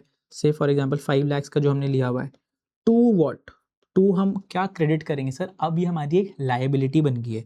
जो भी हम प्रोविजन फॉर डाउटफुल डेट्स होगा, ये है हमारी 5 लाख की, this is a liability for us. Liability for अस मतलब सर कल को अगर इन्होंने नहीं रीपे किया सर, वो सारा पैसा हमें ही यूज करना पड़ेगा टू रिकवर। समझ में आया? या तो कोई डाउट, या तो कोई क्वेरी। जैसे पहले वारंटी के केस में सर हमें आगे से खर्चा लगाना पड़ रहा था, तो हमारा ही तो लॉस है एट द एंड। समझ में आया? तो उस केस में अब हमारे पास जो पैसा आने वाला था वो पैसा नहीं आने वाला है। समझ में आया? तो that is why it becomes a liability for अस। या तो कोई डाउट, या तो कोई क्वेरी। अब कल को सर एक्चुअली में डिफॉल्ट अगर हो जाए, एक्चुअल में डिफॉल्ट हो जाए, अगर एक्चुअल में डिफॉल्ट हो गया, ट्रेड रिसीवेबल्स नहीं मिलने वाले, तो टू ट्रेड रिसीवेबल्स हो जाएगा। ट्रेड रिसीवेबल्स टू में क्यों सर ट्रेड रिसीवेबल्स, क्योंकि सर एसेट अब कम हो गया है। एसेट कम हो जाते तो हम क्या करते हैं सर, उसको क्रेडिट करते हैं। तो to trade receivables 5 lakh, correct. However इसको हम कहाँ से यूज करेंगे सर, हमने स्पेसिफिकली एक प्रोविजन यूज किया है ना, हमने एक प्रोविजन, एक अलग अकाउंट में, एक अलग पॉकेट में हमने ये पैसा रखा हुआ है, करेक्ट। तो हम यही provision for doubtful debts use करेंगे to make good the loss. समझ में आया? या तो कोई डाउट, या तो कोई क्वेरी। आगे बढ़े, शैल वी मूव अहेड, आगे बढ़े। तो ये प्रोविजन फॉर डाउटफुल डेट्स क्या होता है, it is basically a buffer. हम एक बफर रख के चलते हैं कि कल ना ये बंदा पैसा मार ही लेगा, वो हमें पैसे देगा नहीं। समझ में आया? या तो कोई डाउट, या तो कोई क्वेरी। तो बैलेंस शीट में हम इसको कैसे दिखाएंगे, बैलेंस शीट अगर ये है हमारा एसेट साइड, ये है हमारा सर एसेट साइड, ये है हमारा इक्विटी एंड लायबिलिटीज। समझ में आया? या तो कोई डाउट, या तो कोई क्वेरी। अब सर एसेट्स में आएगा हमारा ट्रेड रिसीवेबल्स, ट्रेड रिसीवेबल्स कितना, 50 लैक्स, करेक्ट। इक्विटीज में जो भी आएगा सर हमारा लायबिलिटीज, या जो भी हमारा इक्विटी का अमाउंट आएगा, करेक्ट, जो भी हमारा इक्विटी का अमाउंट आने वाला होगा आ जाएगा।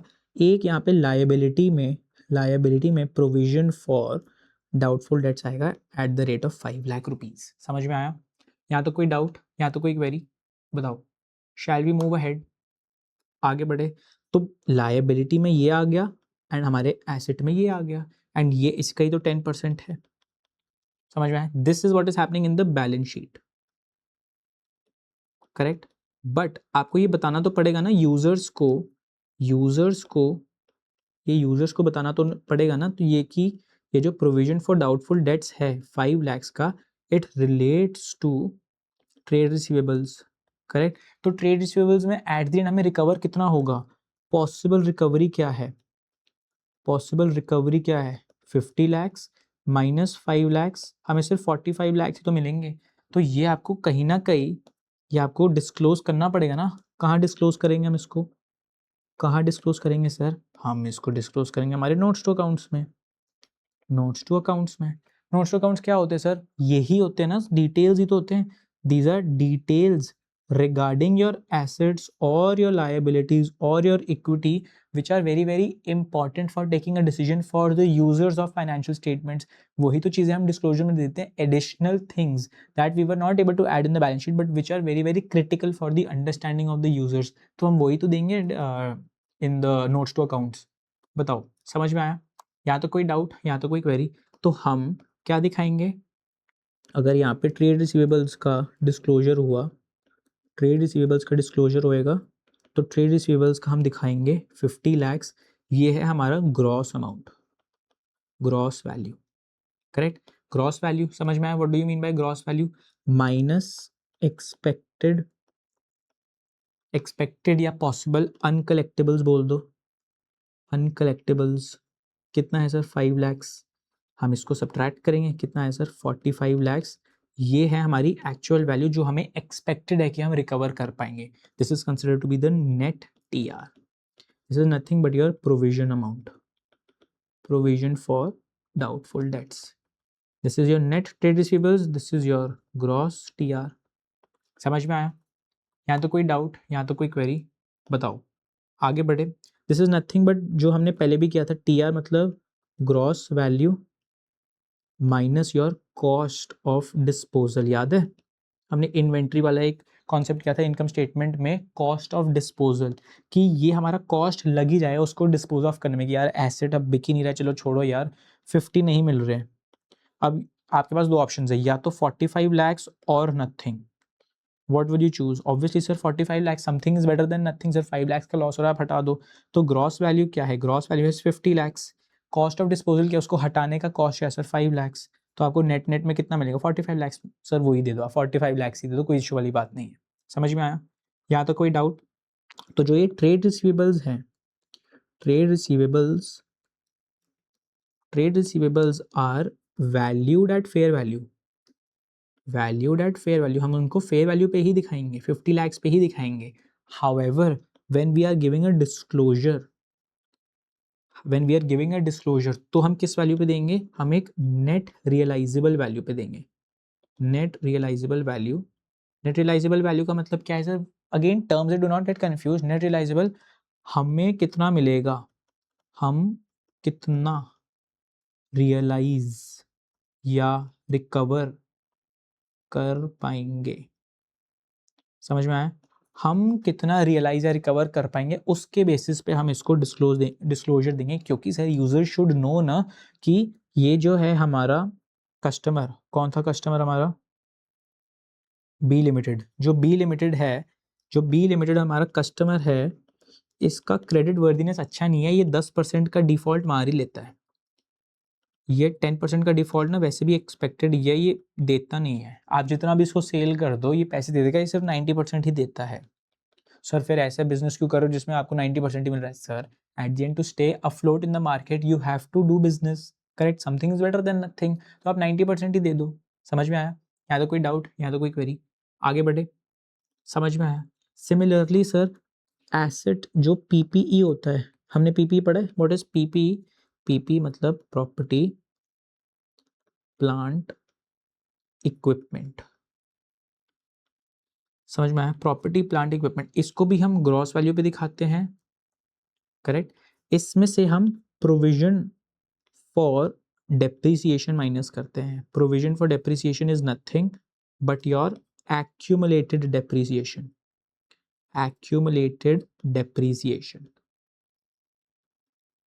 करेक्ट? accumulated depreciation मतलब इसको हम दिखाते हैं फेयर वैल्यू पे, करेक्ट?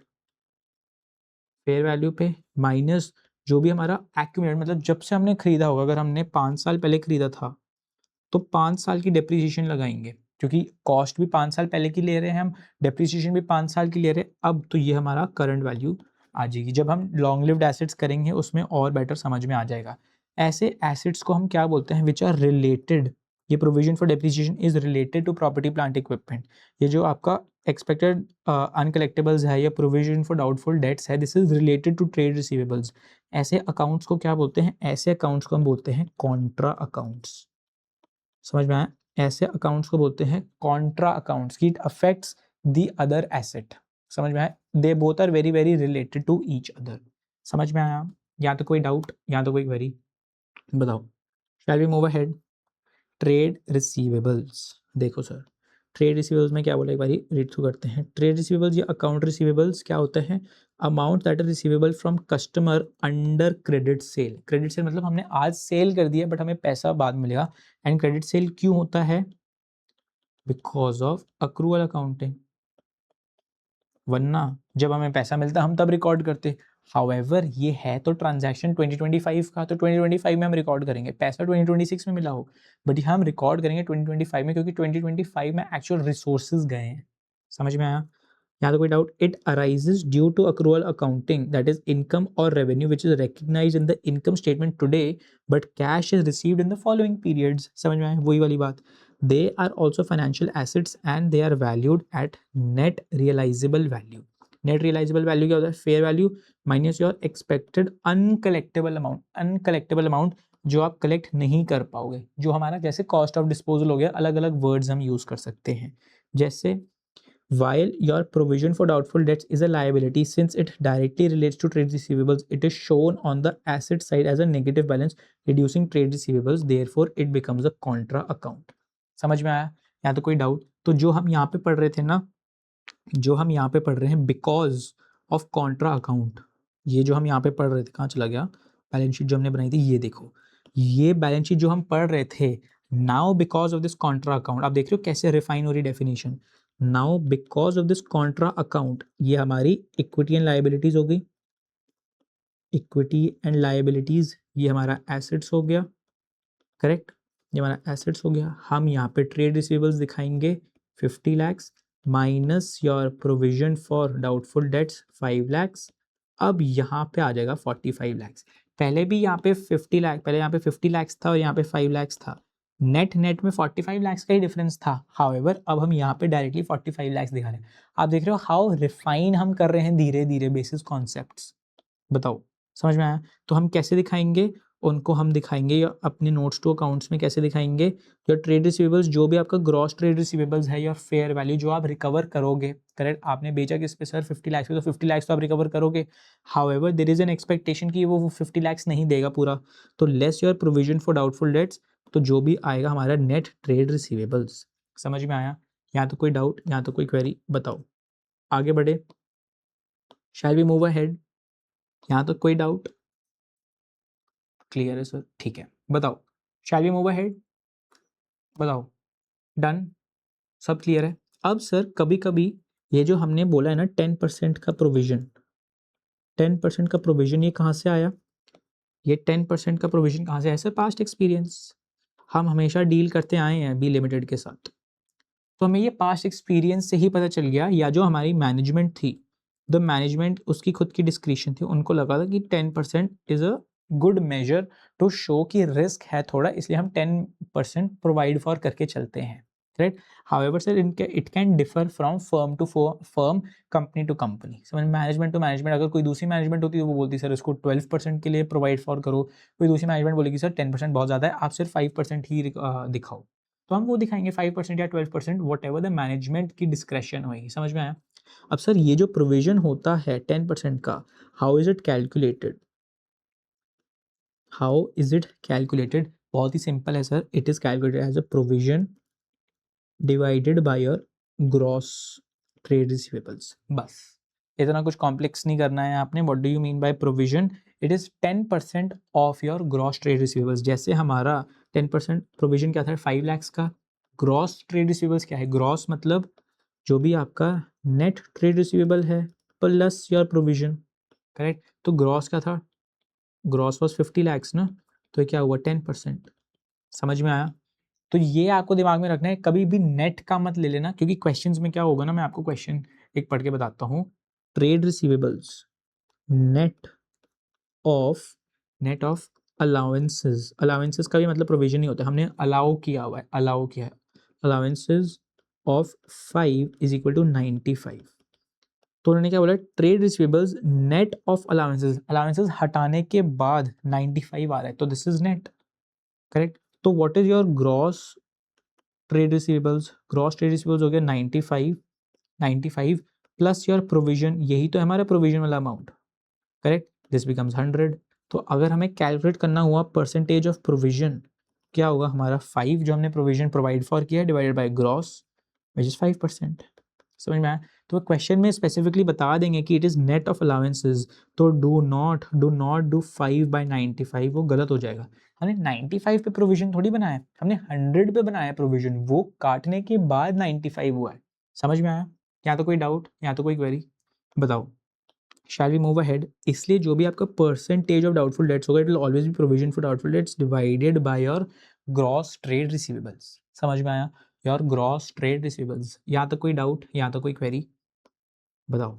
अब एक और कॉन्सेप्ट पढ़ते हैं, this concept of ageing, concept of ageing, ageing of trade receivables, concept of ageing of trade receivables. ये sir ageing of trade receivables बहुत हैंडी आता था when I was in audit. Audit में हम करते ही ये हैं कि हम ट्रेड रिसीवेबल्स की एज निकालते हैं। एज मतलब sir what is there, age उम्र, मतलब at the end sir age. आगे बढ़े, यहाँ तो कोई doubt? In short sir age का मतलब क्या है, एज या एजिंग का मतलब क्या है, कितना या कितने टाइम से ड्यू है। मतलब सर कितने टाइम से ड्यू है मुझे समझ नहीं आया। अब सर हम बैलेंस शीट बनाएंगे, करेक्ट? हमारी जो भी बैलेंस शीट बनेगी एसेट साइड है ये, करेक्ट? एसेट साइड में हमारा यहाँ पे ट्रेड रिसीवेबल्स आएगा, हमारा ट्रेड रिसीवेबल्स आएगा से कोई प्रोविजन नहीं है, 50 लाख का प्रोविजन, 50 लाख का ट्रेड रिसीवेबल्स आएगा फॉर एग्जांपल, कोई प्रोविजन नहीं है, जो हम पहले 10% का प्रोविजन बना रहे थे नहीं है, उसको फॉरगेट इट। तो 50 लाख है। ये बैलेंस शीट कब बन रही है, 31 दिसंबर 2025, करेक्ट? हमने ट्रांजैक्शन, सेल ट्रांजैक्शन कब करी थी, 15 दिसंबर 2025। तो what is the age of your TR, trade receivables की एज क्या है, मतलब कितने टाइम से ड्यू है, कितने टाइम से ड्यू है। It is due for 16 days, correct? 16 days से ही तो ड्यू है अभी, समझ में आया? यहाँ तो कोई डाउट, यहाँ तो कोई क्वेरी? तो 3 मंथ्स का तो टाइम है, कोई इशू वाली बात नहीं है, बट ये अभी सिर्फ 16 डेज ड्यू है। हाउएवर से फॉर एग्जाम्पल नेक्स्ट ईयर की हम बैलेंस शीट ड्रॉप करते हैं, नेक्स्ट ईयर की बैलेंस शीट ये है 31 दिसंबर 2026। यहाँ पे भी हमारा एसेट्स एंड लाइबिलिटीज़ वाला साइड आ गया, करेक्ट? तो यहाँ पे हमारे एसेट्स आ गए, यहाँ पे हमारे इक्विटी प्लस लाइबिलिटीज़ आ गई, करेक्ट? यहाँ पे भी से फॉर एग्जांपल हमारा ट्रेड रिसीवेबल्स हैं, बट ये जो हमारे ट्रेड रिसीवेबल्स है सेम 50 लाख्स आज भी है, मतलब बी लिमिटेड ने अभी तक पे नहीं किया है।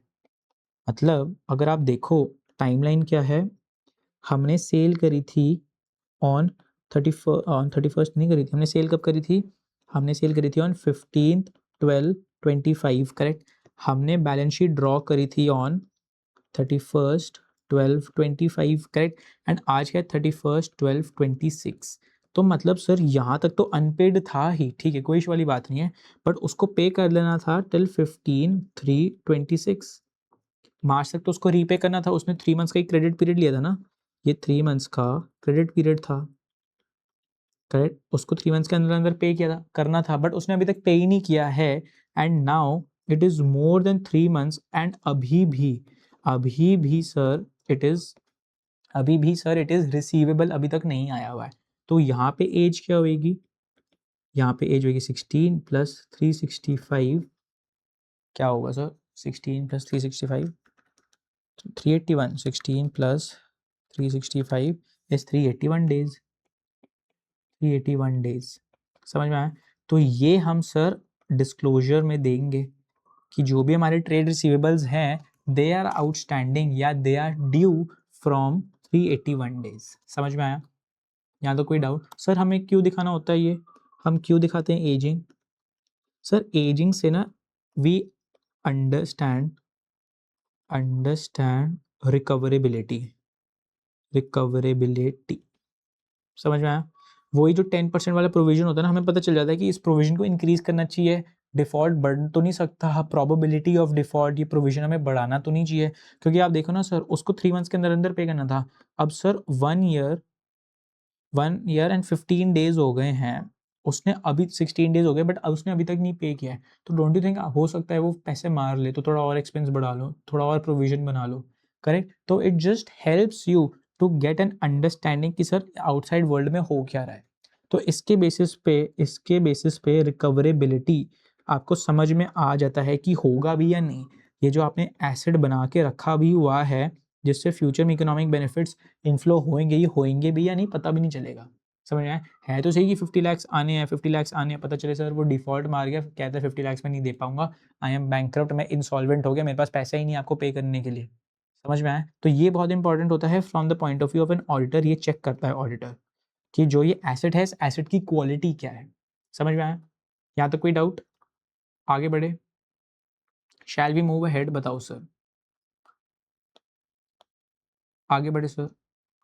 यस सर, मैंने अभी जस्ट देखा वो स्क्रीन शेयर नहीं हो रही थी, कोई इशू वाली बात नहीं है, जो ये बोर्ड नोट्स है आप इसको एक बारी साइड टू साइड देख लेना and whatever I am saying इसके साथ एक बारी कोरिलेट कर लेना, वरना we can re record this part अगर आपको कोई इशू हो, ठीक है। इसलिए मैं कहता हूँ life students be very very active. एक मिनट मैं दिखाता हूँ, हाँ ठीक है। तो हमने यहाँ पे फ्रीज हो गया था which is not a big issue, ठीक है हो जाता है। अब यहाँ से लेके यहाँ तक नीचे जो भी हमने किया है आप एक बारी नोट्स के साथ उसको साइड बाय साइड बस उसको कोरिलेट करते रहना एंड जस्ट हेयर में जो मैं बता रहा हूँ क्लोज हो जाएगा, there is nothing much to worry, ठीक है। मेन वॉज द कॉन्सेप्ट, अगर स्क्रिबल हुआ भी ना हुआ हो इट इज़ वैसे भी ऐसा कोई स्क्रिबल नोट्स की टेस्टेबिलिटी तो है नहीं, मेन तो ये वाले नोट्स जिनकी टेस्टेबिलिटी है, करेक्ट, समझ में आया। तो डू नॉट स्ट्रेस आउट, बस इतना तो कर लेना। आगे बढ़ते हैं, आगे बढ़े, या तो कोई डाउट या तो कोई क्वेरी, तो there can always be uncontrollable factors, कोई इश्यू वाली बात नहीं है, just you keep giving your best. आगे बढ़े, बताओ शैल वी मूव अहेड, यहाँ तक कोई डाउट है, यहाँ तक कोई क्वेरी। तो इससे we were able to understand what is the concept of, we understood the concept of ageing, correct. आगे बढ़े, अब एक और कॉन्सेप्ट आता है जब हम ये क्रेडिट सेल्स करते हैं तो there is a concept of credit risk. क्या है क्रेडिट रिस्क? ये हमने टीवीएम में भी पढ़ा था, बट टीवीएम ने हमने एक अलग वर्ड पढ़ा था, हमने डिफॉल्ट रिस्क पढ़ा था। Default risk, what do you mean by credit risk? It is the risk कि जो हमने क्रेडिट पे बेचा है हमें पैसा ही नहीं मिलेगा, इट इज द रिस्क कि हमें क्रेडिट रिकवर ही नहीं होगा। तो से फॉर एग्जाम्पल, जो अभी तक हम एग्जाम्पल लेते थे कि ए ने बी को बेचा है ना, से सर ए ने बी को नहीं बेचा, ए ने 100 लाख, या दूसरा एग्जाम्पल लेते हैं, A limited did credit sales worth 100 lakhs, correct. 100 lakhs, I want your undivided attention, ये this is not book language. अब मैं आपसे पूछना चाहता हूँ, ठीक है, ए ने, हाँ तो कोई डाउट? यस, ए ने सर सेल किया 100 lakhs, जिसमें से बी को सेल किया 7 lakhs एंड सी को सेल किया है 30 lakhs। समझ में आया? यहाँ तो कोई डाउट, यहाँ तो कोई query? Versus A limited did credit sales worth 100 lakhs। 100 lakhs, यहाँ पे भी 100 lakhs की सेल करी है, हाउएवर उन्होंने सेल करा है डी ई ई, डी को 2 lakhs, ई को 3 lakhs, एफ को 2 lakhs, जी एच आई जे के एल, ऐसे अप टू जेड अलग अलग अमाउंट्स में 1 लाख, 1.5 लाख, 3 lakhs, ऐसे छोटे छोटे अमाउंट्स करे हैं, बट इनका भी सम क्या आ रहा है 100 lakhs। आप बताओ, I am asking you, risk of default ज्यादा किस में है कि आपका पैसा डूब जाएगा? पैसा डूब जाएगा किस में? सिनेरियो 1 में या सिनेरियो 2 में? This is scenario 1, this is scenario 2। Take 2 minutes, आप मुझे बताओ किस सिनेरियो में there is a higher risk कि हमारा पैसा ही चला जाएगा? बताओ किस में there is a higher risk कि पैसा ही चला जाएगा? ऑब्वियसली सर ऑप्शन ए में, ऑप्शन 1 में। Why option 1? क्यों? क्योंकि सर यहाँ पे ऑप्शन 1 में जो हमने, जिनको हमने सेल किया है, जो बायर्स हैं, करेक्ट, वो क्या है, they are concentrated, they are concentrated. अगर एक ने भी डिफॉल्ट किया, से फॉर एग्जाम्पल बी ने डिफॉल्ट किया, सर 70 lakhs हमें रिकवर ही नहीं होंगे। या से फॉर एग्जाम्पल सी ने डिफॉल्ट किया, अगर बी ने डिफॉल्ट नहीं किया, सी ने डिफॉल्ट किया, तो 30 lakhs चले गए sir, 30 lakhs, almost 30% of our sales हम रिकवरी नहीं कर पाएंगे। हाउएवर ऑप्शन 2 में देखो, अगर सर डी ने डिफॉल्ट किया या ई ने डिफॉल्ट किया, एफ ने डिफॉल्ट किया, जिसने भी डिफॉल्ट किया, सर 2 lakhs जाएगा, 1 लाख जाएगा, 3 लाख जाएगा, छोटे छोटे अमाउंट जाएंगे, कोई फर्क नहीं पड़ेगा। मतलब फर्क पड़ेगा but not as much as इसमें फर्क पड़ता। समझ में आया? यहाँ तो कोई डाउट, यहाँ तो कोई क्वेरी है तो बताओ। Shall we move ahead? इसको हम क्या बोलते हैं सर? इसको हम बोलते हैं where it is dispersed, correct. तो वेरेवर सेल्स या एनी कॉन्टेक्स्ट में एनीथिंग इज डिस्पर्स्ड, तो वहां पे क्या हो जाता है, हमारा रिस्क रिड्यूस हो जाता है। इसको हम फाइनेंस की लैंग्वेज में क्या बोलते हैं, डाइवर्सिफिकेशन। क्या बोलते हैं? डाइवर्सिफिकेशन बोलते हैं। यहाँ तो कोई डाउट, यहाँ तो कोई क्वेरी? बताओ, डाइवर्सिफिकेशन बोलते हैं हम इसको in our language. Shall we move ahead sir? बताओ आगे बढ़े, बताओ आगे बढ़े। काफ़ी टेक ग्लिचेस हो रहे हैं आज स्टार्टिंग में नहीं हुए ना टेक ग्लिचेस, इसलिए बीच में ड्यूरिंग द क्लास हो रहे हैं। Live students are very very aware. बताओ आगे बढ़े। तो यहाँ पे देर इज कॉन्सेंट्रेशन, हाउएवर यहाँ पे देर इज डिस्पर्जन या there is diversification. Sir the entire concept of finance, जो पूरा फाइनेंस है, it is based on the concept of diversification. Diversification is very very important. जो हम पोर्टफोलियो मैनेजमेंट पढ़ेंगे ना सर, पोर्टफोलियो मैनेजमेंट में एक ही चीज चल रही है in the entire chapter, in the entire topic area, in the entire subject, एक कि just diversify. What should you do? You should diversify. Diversify का क्या मतलब है सर? जब हमारे पास एक पोर्टफोलियो है, पोर्टफोलियो मतलब sir nothing but a basket, basket of our investments, correct. तो अगर हमारे पास से फॉर एग्जाम्पल 10,000 रुपीज भी है, तो ऐसा नहीं है कि वो जो 10,000 है हम सिर्फ एक चीज में खरीद ले, जैसे हम रिलायंस इंडस्ट्रीज के शेयर खरीद ले, 10,000 के हम रिलायंस इंडस्ट्रीज के शेयर खरीदे, नहीं, ऐसा बिल्कुल नहीं करना चाहिए। क्योंकि व्हाट इफ कल को रिलायंस इंडस्ट्रीज शेयर का प्राइस गिर जाएगा, अगर गिर जाएगा तो ये जो आपकी 10,000 की वैल्यू ये भी फॉल हो जाएगी, करेक्ट। तो आपने सर क्या ही कमाया है इसमें? इंस्टेड ये जो 10,000 है, ये जो 10,000 है, रुपीज 10,000 है, आपको क्या करना चाहिए? आपको क्या करना चाहिए? आपको एलोकेट करना चाहिए। एलोकेट मतलब डिस्ट्रीब्यूट करना चाहिए। किस में?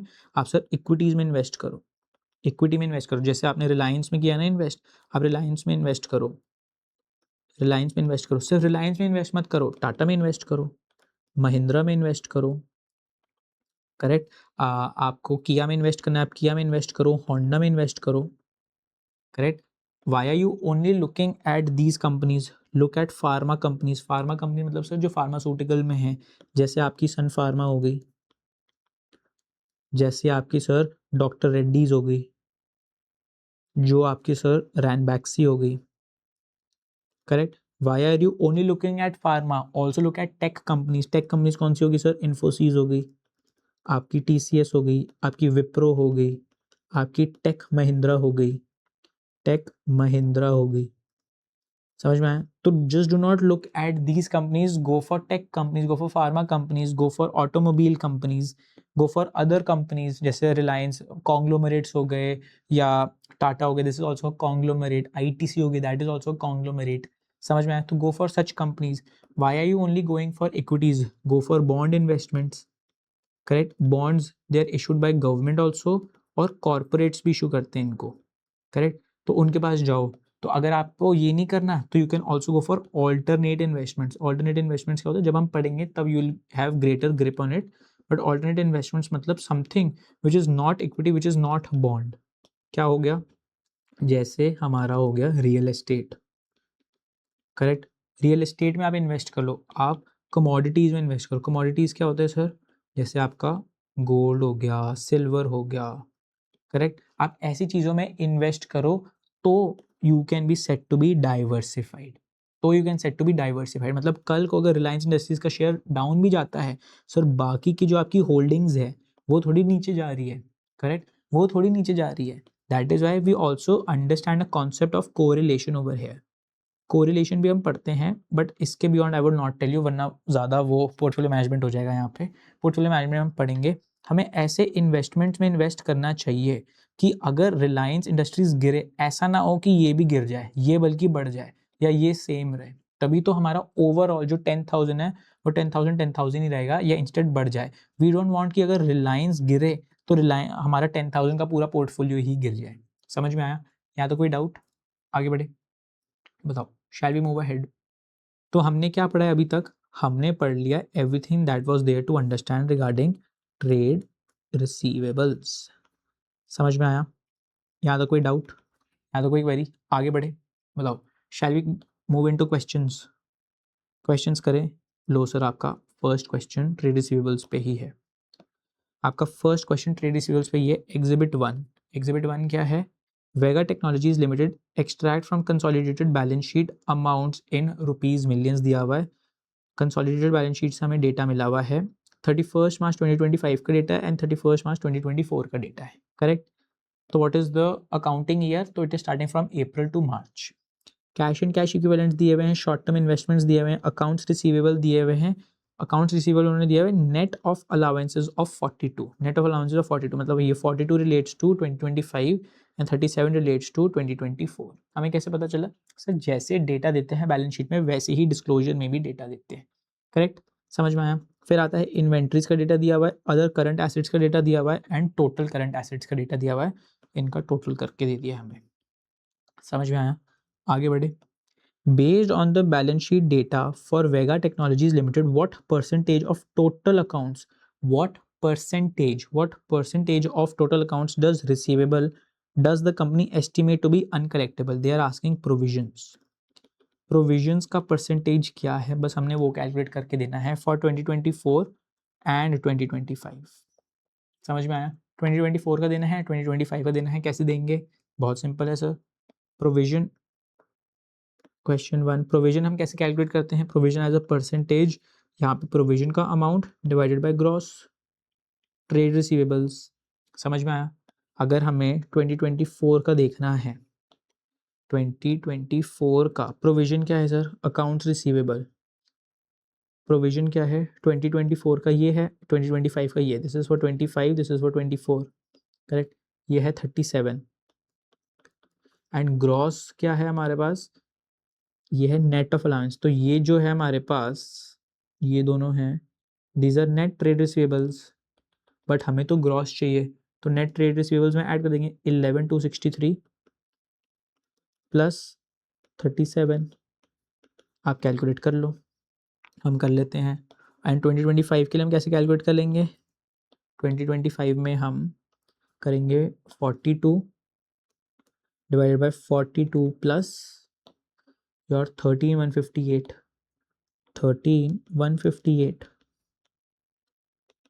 समझ में आया? कैलकुलेट कर सकते हैं, बताओ।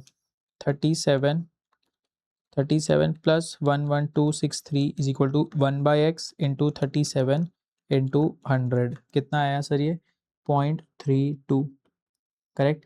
एंड 2025 का 42 plus 13158 equal to 1/x into 42 into 100, ये क्या आएगा?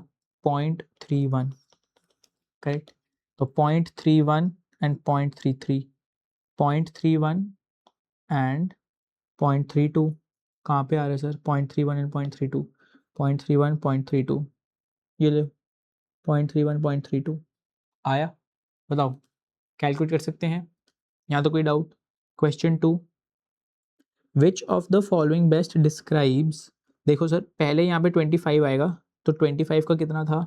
25 का ऑलमोस्ट 0.32 था, करेक्ट? फिर आएगा सर हमारा 0.33 जो है हमारा 24 का 0.33 अप्रॉक्स, करेक्ट? समझ में आया? तो always look at the question, वो पूछ कैसे रहे हैं, which is first collectable in 25 and 24, तो ये 25 का होगा, ये 24 का होगा, करेक्ट? समझ में आया? आगे बढ़े। फिर इन्होंने क्या बोला है, क्वेश्चन क्या है next, which of the following best describes the relationship between bad debts expense and the allowance for doubtful debts. तो एक तो है हम प्रोविजन बनाते हैं फॉर डाउटफुल डेट्स, राइट? और एक जब एक्चुअली में बैड डेट्स हो जाते हैं, बैड डेट्स मतलब डिफॉल्ट जब हो ही जाता है, जब डिफॉल्ट एक्चुअली हो ही जाता है, मतलब ये जो डेट हमें रिसीवेबल था, it goes bad, it is not recoverable now, तो इट गोज बैड। यही तो मतलब है बैड डेट्स का, कि जो हमें पैसा रिकवर होने वाला था अब नहीं रिकवर होने वाला। समझ में आया? यहाँ तो कोई डाउट? तो what is the relationship between bad debts and what is the relationship between provision for doubtful dates?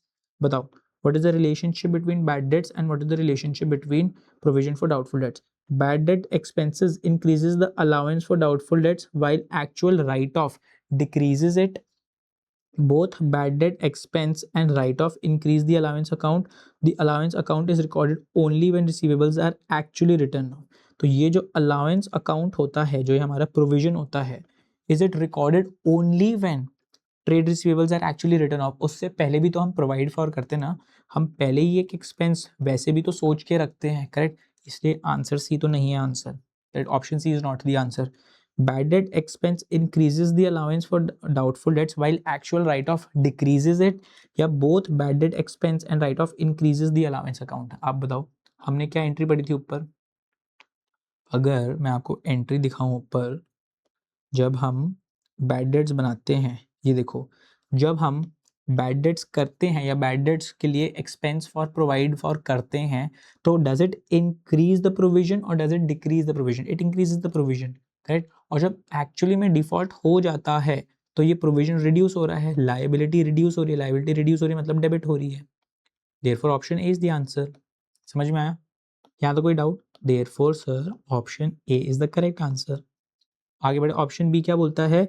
Both bad debts and write of increases allowance. नहीं सर, जब एक्चुअल राइट ऑफ होता है, राइट ऑफ मतलब जब हम निकाल रहे हैं बुक्स में से डेटर्स को, जब हम निकालते हैं तो उस टाइम जो लायबिलिटी है वो रिड्यूस हो रही है, क्योंकि उसी लायबिलिटी से ही तो हम रिकवर कर रहे हैं, उसी लायबिलिटी को यूज ही तो कर रहे हैं हम, जो हमारे अलग से एक अकाउंट में हमने रखा था ये पैसा 5 lakhs का, 5 lakhs था या 5,000 था, 5 lakhs का जो भी अमाउंट था वो वारंटी एक्सपेंस था 5,000, 5 lakhs का जो भी ये अमाउंट था ये हम यहीं से तो यूज़ कर रहे हैं।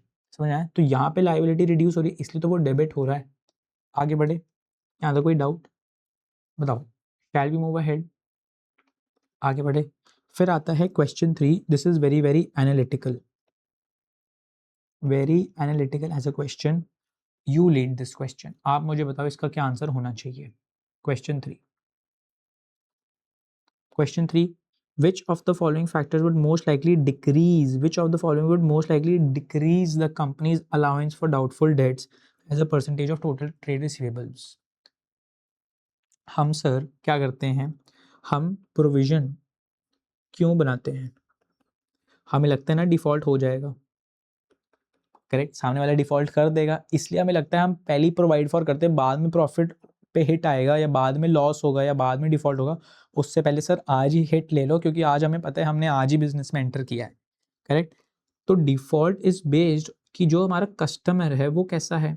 अगर कस्टमर अच्छा होगा तो प्रोविजन हम नहीं बनाएंगे, या अगर बनाएंगे तो बहुत कम बनाएंगे। से यहाँ पे हमने 10% का बनाया था, अगर कोई बहुत अच्छा कस्टमर है तो हम सिर्फ 2% का ही बनाएंगे, ज़्यादा नहीं बनाएंगे। समझना, एक्सपेंस हम 2% का बनाएंगे। तो इन्होंने क्या बोला है, expanding credit to higher risk customers. Say for example sir हमने, नीचे चलते हैं, हमने सर सेल्स करी है ये 50 lakhs की, हमने 50 lakhs की सेल्स करी है टू अंबानी, करेक्ट। अब सर अंबानी पे हमने 10% का प्रोविजन बनाया, करेक्ट। अब सर ऑन द कॉन्ट्री मैं आपको बताता हूँ, हमने अंबानी जो है ये अनिल अंबानी है। आप बताओ, आपको तो लगेगा ना सर ये तो और डिफॉल्ट हो सकता है, तो इसको बढ़ा के सर 25% कर लेते हैं, क्योंकि यू नेवर नो सर, मोटा भाई तो डिफॉल्ट करे ना करे, अनिल अंबानी तो कर ही सकता है डिफॉल्ट, करेक्ट। तो इसमें हमने क्या किया, हमने इसमें अपना जो प्रोविजन था वो बढ़ा लिया, क्योंकि रिस्क ऑफ डिफॉल्ट यहाँ पे हायर है। वो क्या पूछा क्वेश्चन में, क्वेश्चन में वो पूछ रहे हैं कि when will we decrease the allowance, तो सर ऑप्शन ए तो नहीं हो सकता। सेकंड ऑप्शन क्या बोलता है, improving economic conditions that strengthen the customers repaying capacity. अगर कस्टमर की एबिलिटी टू रीपे बढ़िया हो रही है तो प्रोविजन हम कम बनाएंगे या ज्यादा बनाएंगे?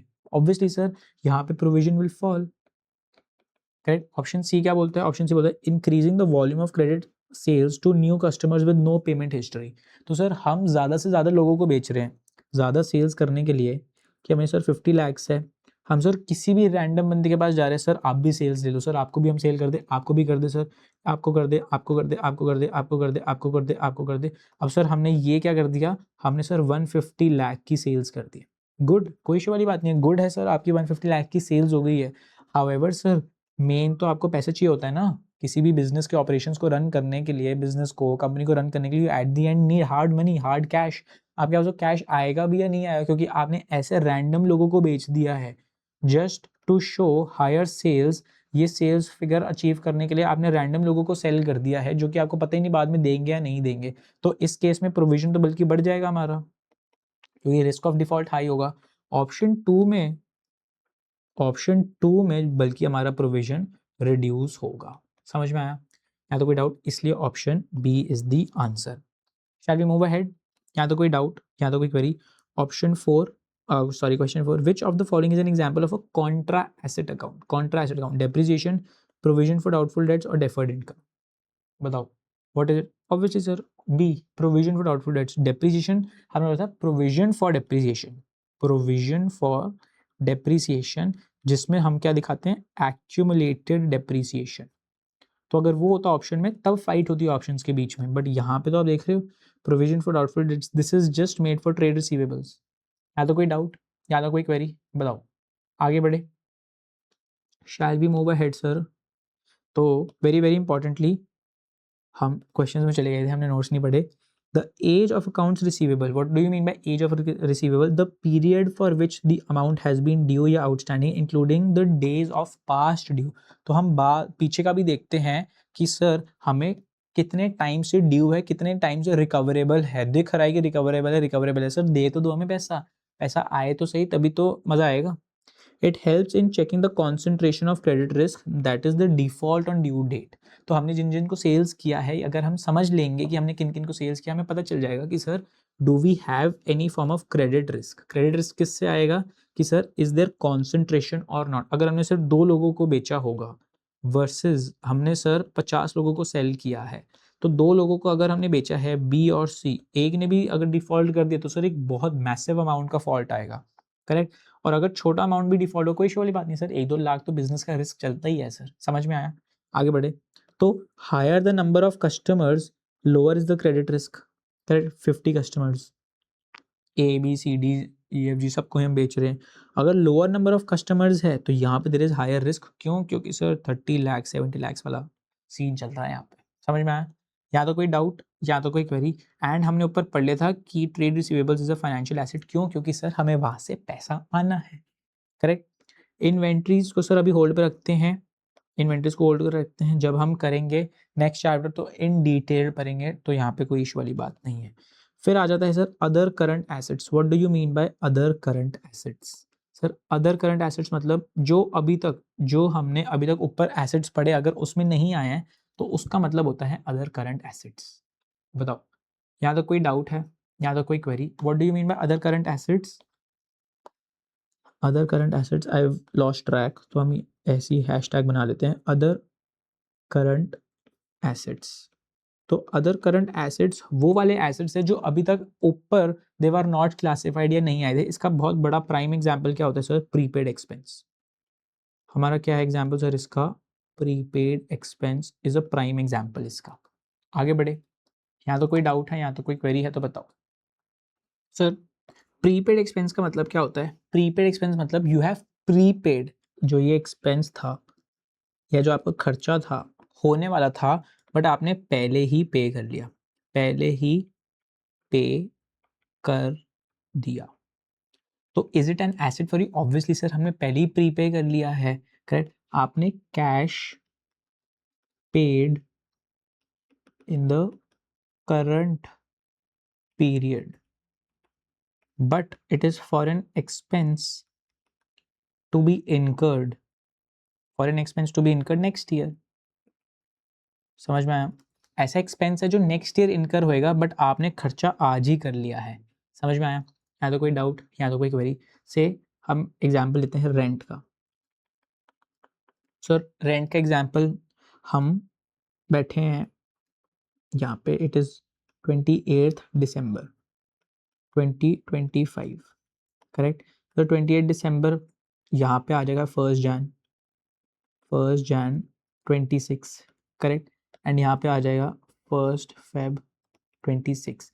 अब सर अगर आपको ये जो पीरियड है, जो ये 1 जैन टू 31 जैन है, अगर आपको ये प्रेमाइसेस को यूज़ करना है, यूज़ मतलब सर आपको पर्सनल आपका जो पीजी है या आप स्टे करना चाहते हो या आपका कोई फैक्ट्री का बिजनेस है वो करना चाहते हो, if you want to be eligible, तो सर जो भी आपका लैंडलॉर्ड होता है वो क्या बोलते हैं हमेशा, सर आप मुझे पहले पैसे दो, आपको मैं तभी रहने की फैसिलिटीज़ दूंगा। समझ में आया? तो आप पहले पैसे दे दो, उसके बाद आप खर्चा बाद में देख लेना, कोई इशू वाली बात नहीं, बट आप पैसा पहले मुझे दो। समझ में आया? तो हम क्या करेंगे सर, एट दी एंड जो हमारा ये एक्सपेंस है, ये एक्सपेंस तो फॉर द पीरियड 2026 है, तो उसी टाइम रिकग्नाइज होना चाहिए, करेक्ट। ये खर्चा वहीं पे रिकग्नाइज होना चाहिए। हाउएवर सर जो हमारा कैश फ्लो है, कैश फ्लो कब हो रहा है सर? 2025 में। तो सर 2025 में हमारा कैश फ्लो हो रहा है, तो ये हमने प्री पे कर दिया है। समझ में आया? इस पे एक क्वेश्चन करते हैं फिर और समझ में आएगा। Let us take up a question. Rent paid, ठीक है, क्वेश्चन ले रहे हैं फॉर जैन 2026, ठीक है, ऑन 28 दिसंबर 25 कितना 50,000 हमने क्या ऐड किया है, हमने बस एक फिगर ऐड कर दिया है, एक न्यूमेरिकल फिगर ऐड कर दिया है, करेक्ट। 2025 2026 एंट्रीज भी समझ लेंगे ताकि ज़्यादा ट्रिकी ना लगे हमें। सर हमने रेंट पे कर दिया है, मतलब हमारा जो एसेट था, कौन सा एसेट, कैश, कैश रिड्यूस हो गया। एसेट जब भी रिड्यूस होते तो क्या होते हैं सर, कैश, तो टू कैश हमारा कैश चला गया है 50,000, हमने 50,000 पे कर दिया है। हाउएवर सर हमने जो ये पे किया है फ्यूचर में, फ्यूचर में फ्यूचर में we will enjoy the premises, enjoy the use of premises, we will enjoy the use of premises। हम नेक्स्ट ईयर जो ये एक महीना है जैन 2026 का, जो 50,000 वर्थ, 50,000 नहीं 50,000 वर्थ की जो भी एंजॉयमेंट है प्रेमाइसिस से हम वो कर पाएंगे। तो फ्यूचर में इकोनॉमिक बेनिफिट्स मिलेंगे, फ्यूचर में इकोनॉमिक बेनिफिट्स बढ़ रहे हैं, मिल रहा है, तो यहाँ पे एक एसेट भी बढ़ रहा है, तो यहाँ पे एक एसेट क्रिएट हो रहा है। वो एसेट कौन सा है सर, वो एसेट है प्रीपेड एक्सपेंस का। समझ में आया, प्रीपेड एक्सपेंस का कितना 50,000। यहाँ तो कोई डाउट, यहाँ तो कोई query, shall we move ahead, बताओ आगे बढ़े। प्रीपेड एक्सपेंस बोल दो या प्रीपेड रेंट बोल दो, don't get confused. Expense prepaid rent, हमने रेंट प्रीपे कर लिया है तो एक ही हमारा एसेट है। हाउएवर जब हमने पे किया तो सर हमारा कैश चला गया, हमारे पॉकेट से तो कैश चला गया ना, तो सर हमारा कैश कम भी हो गया, हमारा एसेट कम भी हो गया, तो हमारा एसेट क्रेडिट हो गया। अब सर 2026 में क्या होता है, 2026 में एक्चुअली रेंट एक्सपेंस को हम रिकॉर्ड करेंगे, क्योंकि ये है तो एक्सपेंस 2026 का, तो एज पर अक्रूवल अकाउंटिंग 2026 में जाएगा, तो ये 50,000 हम दिखाएंगे। अब जब भी एक्सपेंस होता है, एक्सपेंस जब भी होता है तो क्या होता है, डेबिट होता है, करेक्ट। अब सर अब फ्यूचर में कोई इकोनॉमिक बेनिफिट्स है नहीं सर, फ्यूचर में जो भी इकोनॉमिक बेनिफिट्स है वो प्रेजेंट हो गया, हमें मिल चुके हैं वो बेनिफिट, चले गए वो बेनिफिट। तो ये जो हमारा एसेट था प्रीपेड रेंट का, प्रीपेड रेंट का 50,000 अभी सॉरी नीचे चला गया। समझ में आया, या तो कोई डाउट या तो कोई क्वेरी, आप बताओ, शैल वी मूव अहेड। यहाँ तक कोई डाउट सर, ये जो प्रीपेड रेंट है आपका, ये जो प्रीपेड रेंट है, this will be shown as your other current asset. समझ में आया। अब आपका एक होमवर्क है, ये आपका ब्रेक का क्वेश्चन है, ये इज प्रीपेड रेंट एसेट, ये जो एसेट है इज इट फाइनेंशियल एसेट या is it a non financial asset, ये आपको मुझे बताना होगा, हम ब्रेक के बाद इस पर डिस्कस करेंगे। आगे बढ़े, बताओ, shall we move ahead, question कर सकते हैं कोई। ये देखो, अरे वाह, question 5, take this as homework, ठीक है। आगे बढ़े। अब सर जो हमारा एसेट्स वाला पार्ट था, हमारा एसेट्स वाला पार्ट सारा का सारा कंप्लीट हो गया है। इसके बियॉन्ड एसेट्स पे और कोई डिस्कशन नहीं है, इसके बियॉन्ड जो भी एसेट्स की डिस्कशन होगी वो चैप्टर स्पेसिफिक हम ले लेंगे उसको। अभी आने वाले हैं ना sir, inventories, long lived assets, non current liabilities, correct, income taxes, तो उसमें हम स्पेसिफिकली उनको एसेट्स को और ग्रैनुलर लेवल पे समझेंगे। Now we enter into current liabilities. Now we enter into current liabilities. Sir, what do you mean by current liabilities? Sir, current liabilities मतलब जो liabilities होती हैं which are to be settled, they will be settled in either 12 months or your operating cycle, whichever is higher from the reporting date. Correct, समझ में आया। ये होगी sir एकदम टेक्निकल डेफिनेशन। अगर लूज लैंग्वेज में समझना हो तो करंट मतलब हम बोल सकते हैं short term liabilities. Short term मतलब सर जो अभी एक साल के अंदर अंदर 12 महीनों के अंदर अंदर हमने रीपे करना है। समझ में आया, यहाँ तो कोई डाउट, यहाँ तो कोई क्वेरी। सबसे पहला क्या एग्जाम्पल आता है, ये सबसे पहले कैटेगरी क्या होती है sir, trade payables. Trade pebbles, sir trade payables का क्या मतलब है sir, something that is payable in the future, something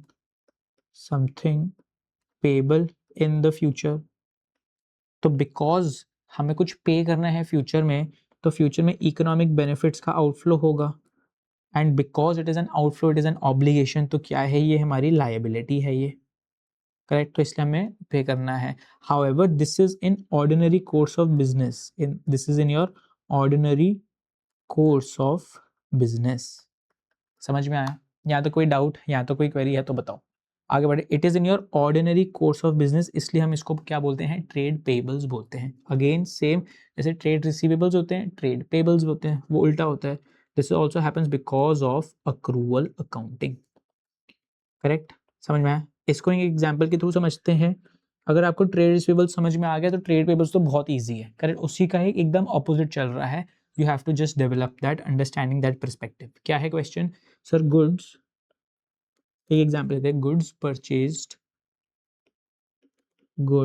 purchased worth 1.5 lakhs on 1st December 25, but payment will be made in 60 days, will be made in 60 days। तो से for example हमारे example ले रहे थे हम XYZ। सर XYZ को अपने supplier से कुछ गुड्स खरीदने थे। कौन से गुड्स? से फॉर एग्जांपल सर उसको अपना कुछ ऑयल चाहिए, क्योंकि पेंट में एक बेस लगता है सर ऑयल का, थिनर्स का। करेक्ट, अलग अलग पिगमेंट्स चाहिए थे, अलग अलग कलर्स चाहिए, red, white, pink, blue, green, yellow, सारे कलर्स ले लिए पिगमेंट्स जो होते हैं। करेक्ट, फिर सर कुछ लोगों को स्पार्कल्स ऐड करने होते हैं सो दैट एक शाइन आ जाए पेंट में, तो सर वो भी उसका एक रॉ मटेरियल्स खरीदने थे, रॉ मटेरियल्स। करेक्ट, तो ऑलमोस्ट करते हुए सर 1.5 लाख का मटेरियल उसने खरीद लिया, XYZ ने खरीद लिया, बट XYZ बोलता है मैं I will pay in 60 days. क्या sir? I will pay in 60 days. समझ में आया? या तो कोई डाउट है या तो कोई क्वेरी? तो I will pay in 60 days, तो now this becomes a liability for us. ये समझ में आया? कैसे? 2025 और 2026 करेक्ट। सर आपने परचेज कब किया? आपने परचेज कब किया? 2025 में।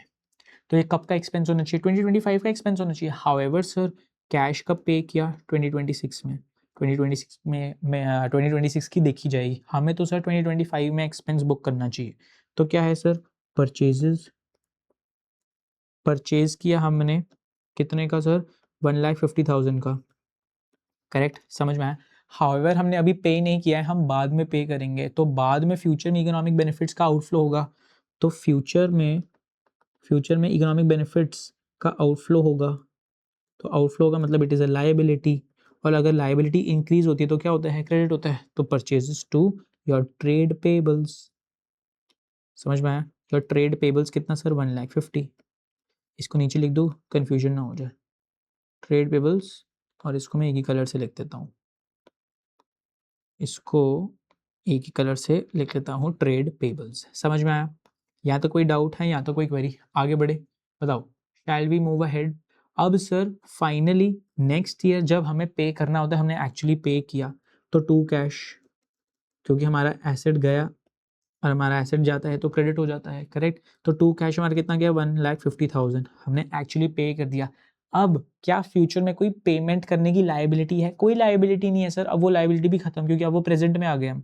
तो ये जो हमारा ट्रेड पेबल्स था 1,50,000 का, ये जो पहले क्रेडिट था उसको हम नलिफाई कर देंगे, जीरो कर देंगे। कैसे? By debiting it by 150। समझ में आया? तो जो ये एसेट, सॉरी, जो ये लायबिलिटी थी, ये लायबिलिटी रिड्यूस हो रही है, लायबिलिटी रिड्यूस हुई तो क्या होता है? डेबिट होता है। समझ में आया? या तो कोई डाउट है या तो कोई क्वेरी? अब your question is trade payable a financial liability or not?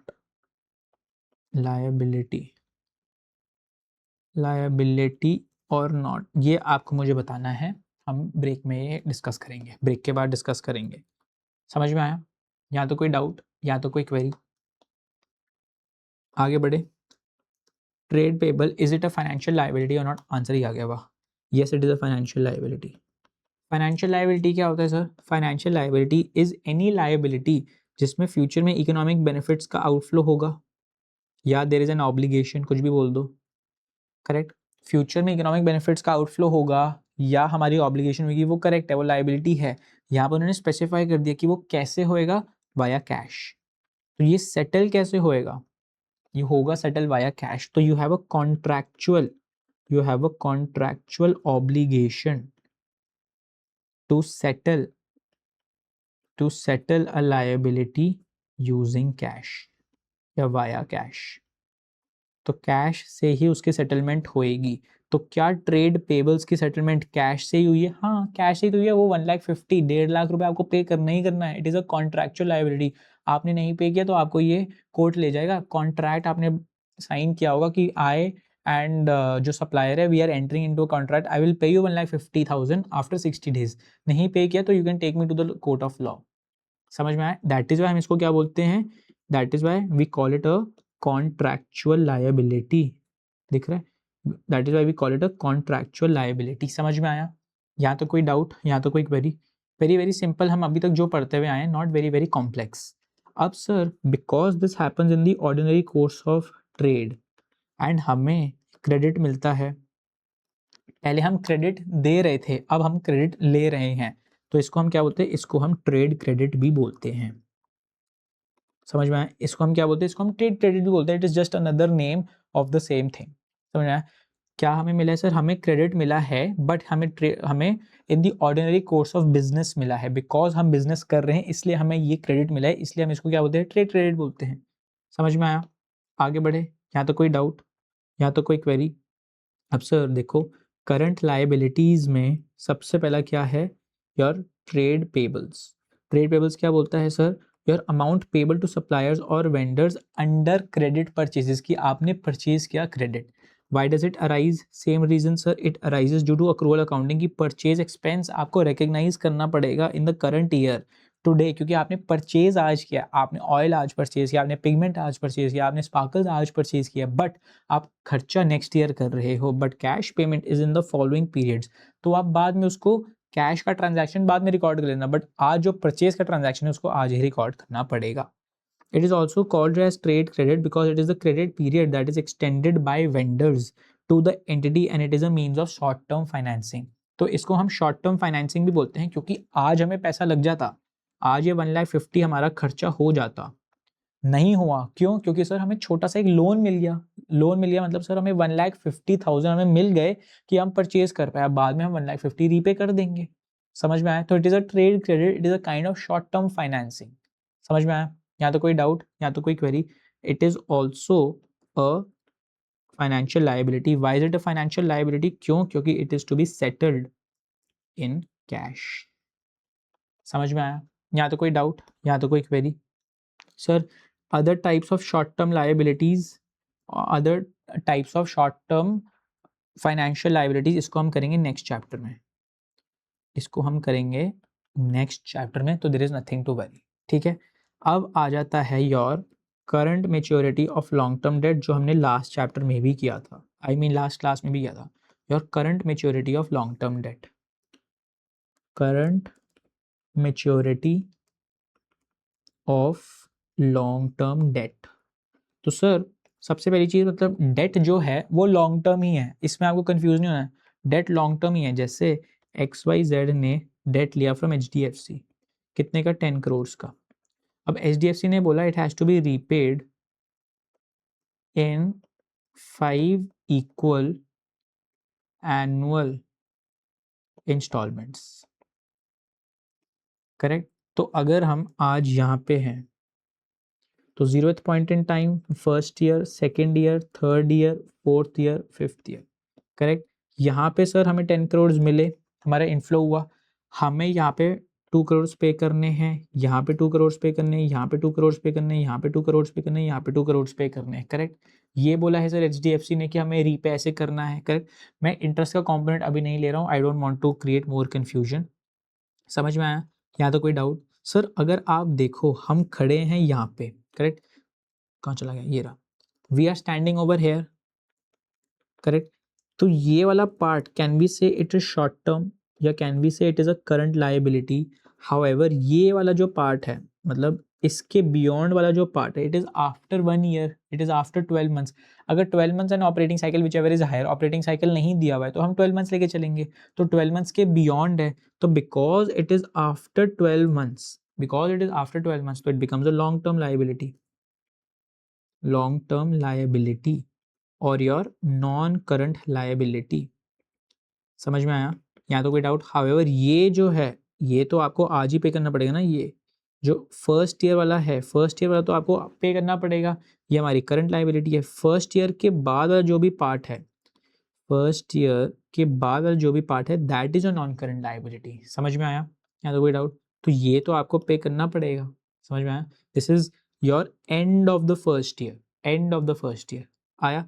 तो ये वाला जो पार्ट है 2 crore, this will be your current liability, and बाकी का जो 8 करोड़ होगा this will be your non current liability. This is your current maturity, आपको करंट पे करना है, ये current maturity of long term date.